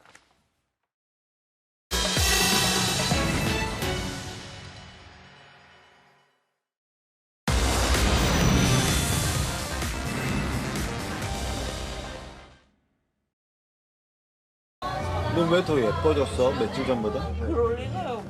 내가 본 현정이가 요즘 가장 행복해. 그러니까 요즘 그냥 사람들이 현정이 볼 때 기분이 밝은 모습을 다들 너무 기분 좋아한다. 얘 이런 데 앉아있는 거 한 30년 만에 처음일걸? 맞아요. 근데 이게 중요해. 나와봐. 그 최근에 본인 개인 유튜브까지 시작한 그 배우 고현정 씨가 아예 한 유튜브 다른 플랫폼 채널에서 과거 드라마 하차 과정에서 발생했던 갑질 루머에 대해서 직접 해명을 했습니다. 남현 기자님. 네. 뭐 저는 잘 모르겠는데 실제로 연예계 네. 고현정 씨 하면 뭐 마치 옛날 연관 검색어로 갑질 뭐 이런 게 떴던 모양인데 본인이 직접 설명을 했어요. 뭐 원통하지도 않다 갑질해봤으면 네. 어떤 내용이에요? 저도 굉장히 놀랐던 상황인데요. 고현정 씨가 직접적으로 이 사건에 대해서 얘기한 것은 이번이 처음이었습니다. 아, 그래요? 네, 그 당시만 해도 굉장히 충격적인 사건이었어요. 왜냐하면 예. 보통 PD들이 이제 하차를 하거나 교체되는 경우는 있는데. 예. 이 주연 배우가 같이 하차를 하고 같은 배역의 다른 연예인이 다시 주연을 맡는 경우는 굉장히 이례적인 큰 사건이었거든요. 예.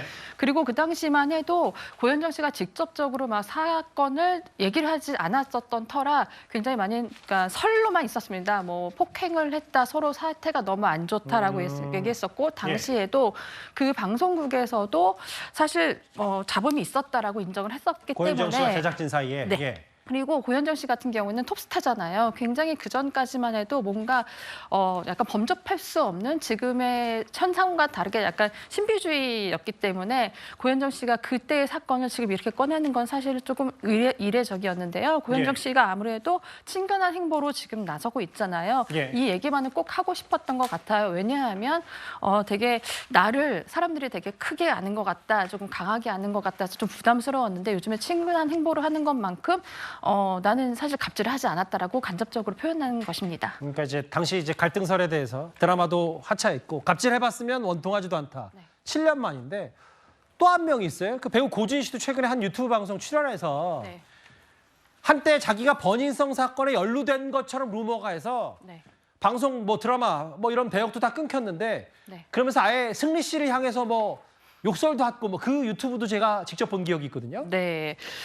요즘에 사실 유튜브 채널을 통해서 이제 지상파나 이렇게 종편 채널 같은 경우는 욕설을 하기 사실 쉽지는 않잖아요. 그렇죠. 근데 유튜브라는 것의 장점을 아마 두 배우 다 쉽게 활용한 것 같습니다. 예. 근데 고준희 씨 같은 경우에도 당시에도 꾸준히 아니라고 거듭 밝혀왔었고요.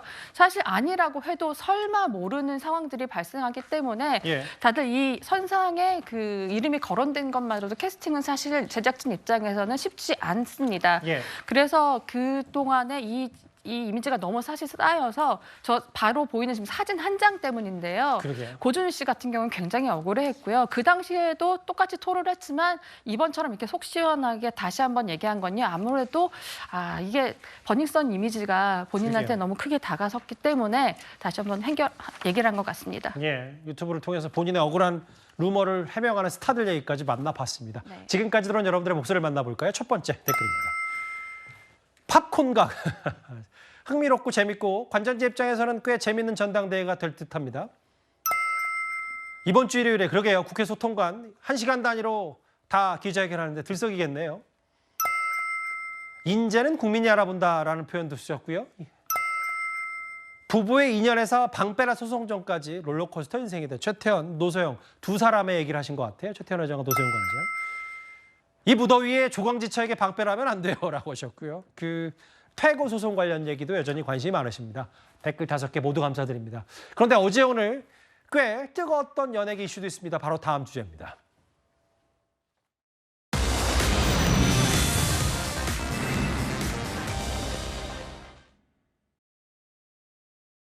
뭐 한잔 할까? 낮엔 늘 저 커피 마셔요. 커피 맛있어. 그치. 도장TV에 댓글들을 분석한 결과 제일 많은 댓글 3위가 연우는 엄마 닮아서 스윗하네. 뭐야, 아빠 닮아서 스윗하다 그러더만. 사랑했으니까.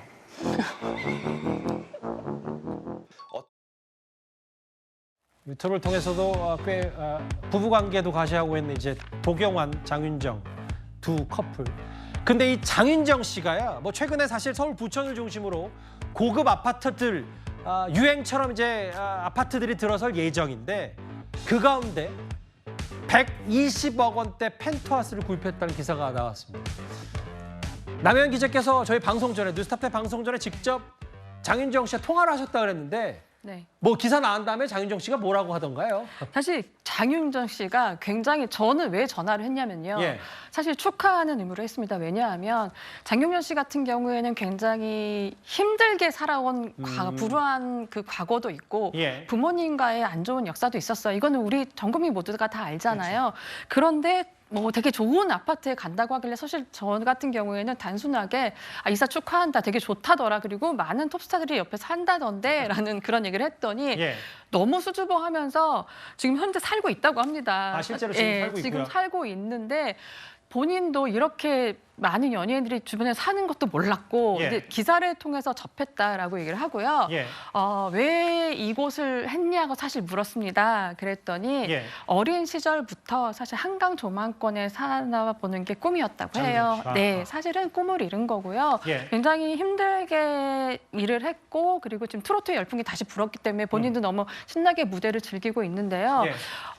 이곳에서 이제 살게 되는 게 맞다. 그런데 사실은 이렇게 막 그 가격대까지 너무 다 나오고 얼마의 차이가 막 이렇게 나오잖아요. 그래서 약간 조금 이건 부끄럽다. 그냥 소개하기 조금 본인 입으로 말하기엔 그런데 예. 지금 살고 있다라고 얘기를 했습니다. 네. 그 남현 기자께서 개인적으로 원래 또 친분이 있으시는데 전화를 했더니 이런저런 얘기를 또 저희 뉴스탑10을 통해서 공개해 주신 건데 지금 방송 보고 있다면서요, 장윤정 네, 씨가? 지금 방송 보고 있다고 얘기했습니다. 네.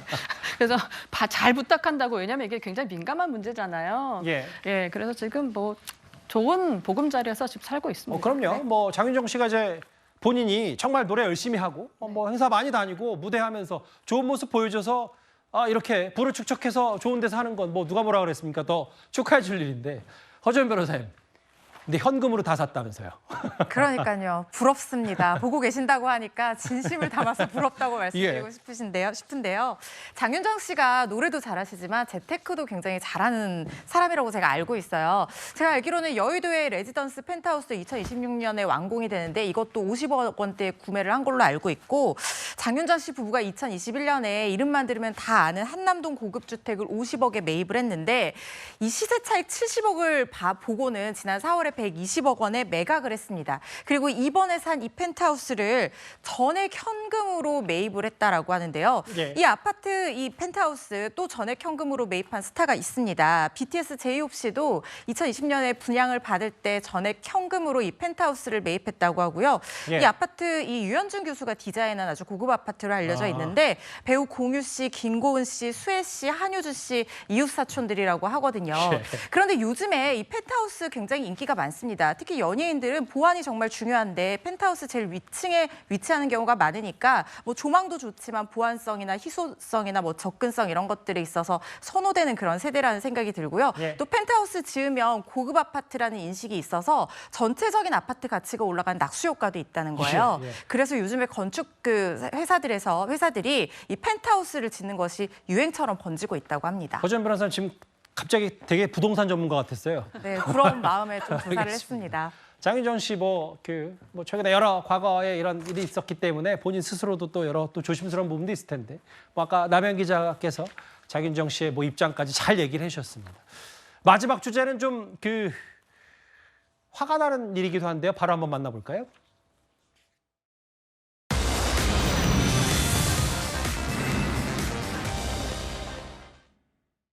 이틀 전에 저희 뉴스탑10을 통해서 치킨집의 난동부린 구청 직원, 대구 중구청장까지 직접 나서 사과했다는 소식을 전해드렸었는데 사과를 두고도 논란이 있습니다. 구자영 차장님.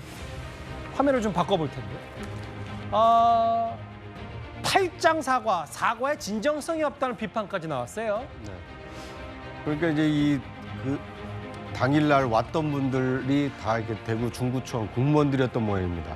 이분들이 이제 논란이 되다 보니까 다시 그 업체를 찾아서 이제 그 가게 주인에게 사과를 하는 모습, 이 2장의 사진이 공개가 됐는데요. 예. 물론 뭐 사과를 하러 왔다니까 사과를 했겠지만 이 사진에 찍힌 모습이 지금 논란이 되고 있는 겁니다. 예. 한 사람은 옆에서 팔짱을 껴고 있고 앞에서 이 사과하는 듯한 사람은 이 허리춤에 이 손을 얹고 이 사과를 하는 모습입니다. 이제 저 모습을 보고 과연 저것이 진정성 있는 사과냐 아니면 이 누가 시켜서 마지못해서 하는 사과 아니냐 이런 또 다른 논란을 낳고 있는 것입니다. 이 공직에 계신 분이기 때문에 이 많은 그 민원인을 상대하는 굉장히 중요한 일을 하시는 분인데 한 업체에서 잘못된 행동으로 많은 국민들의 좀 공분을 사고 있습니다. 예. 이 사과하러 갔다라면 진심 어린 사과를 했으면 어땠을까 하는 굉장히 좀 아쉬운 생각이 듭니다. 가게를 운영하는 그 해당 치킨집에 전화를 한번 걸어봤습니다. 잠시 만나보고 올까요? 자세도 그렇고 뭐 껄렁껄렁 된다고 자꾸 그러더라고요. 그냥 시켜서 그런 것 같아요. 시켜서 와갖고 맥주 왜 버냐고 그러니까는 거기에 대해서는 아무 말도 못하고 나갔다가 왜 다시 들어와서 뭐라고 했냐 그러니까 그 맥주 보고 쪽팔려서 그랬다고 그러더라고요. 참 이게 사과 자체에 대한 진정성도 논란이 돼. 이거 치킨집 내놓은 상태라고 하더라고요. 더 영업 안 하겠다. 최근에 홍준표 시장까지 나서서 적법한 처분을 하겠다고 했는데 치킨집 갑질 논란이 이게 그렇게 쉽게 식지 않은 것 같습니다. 이번 주 내내요. 10일까지 만나봤고 여기서 정리를 하겠습니다. 여기까지 만나보겠습니다. 금요일 뉴스 탑10 준비한 소식은 여기까지입니다. 곧바로 뉴스에이도 이어지고요.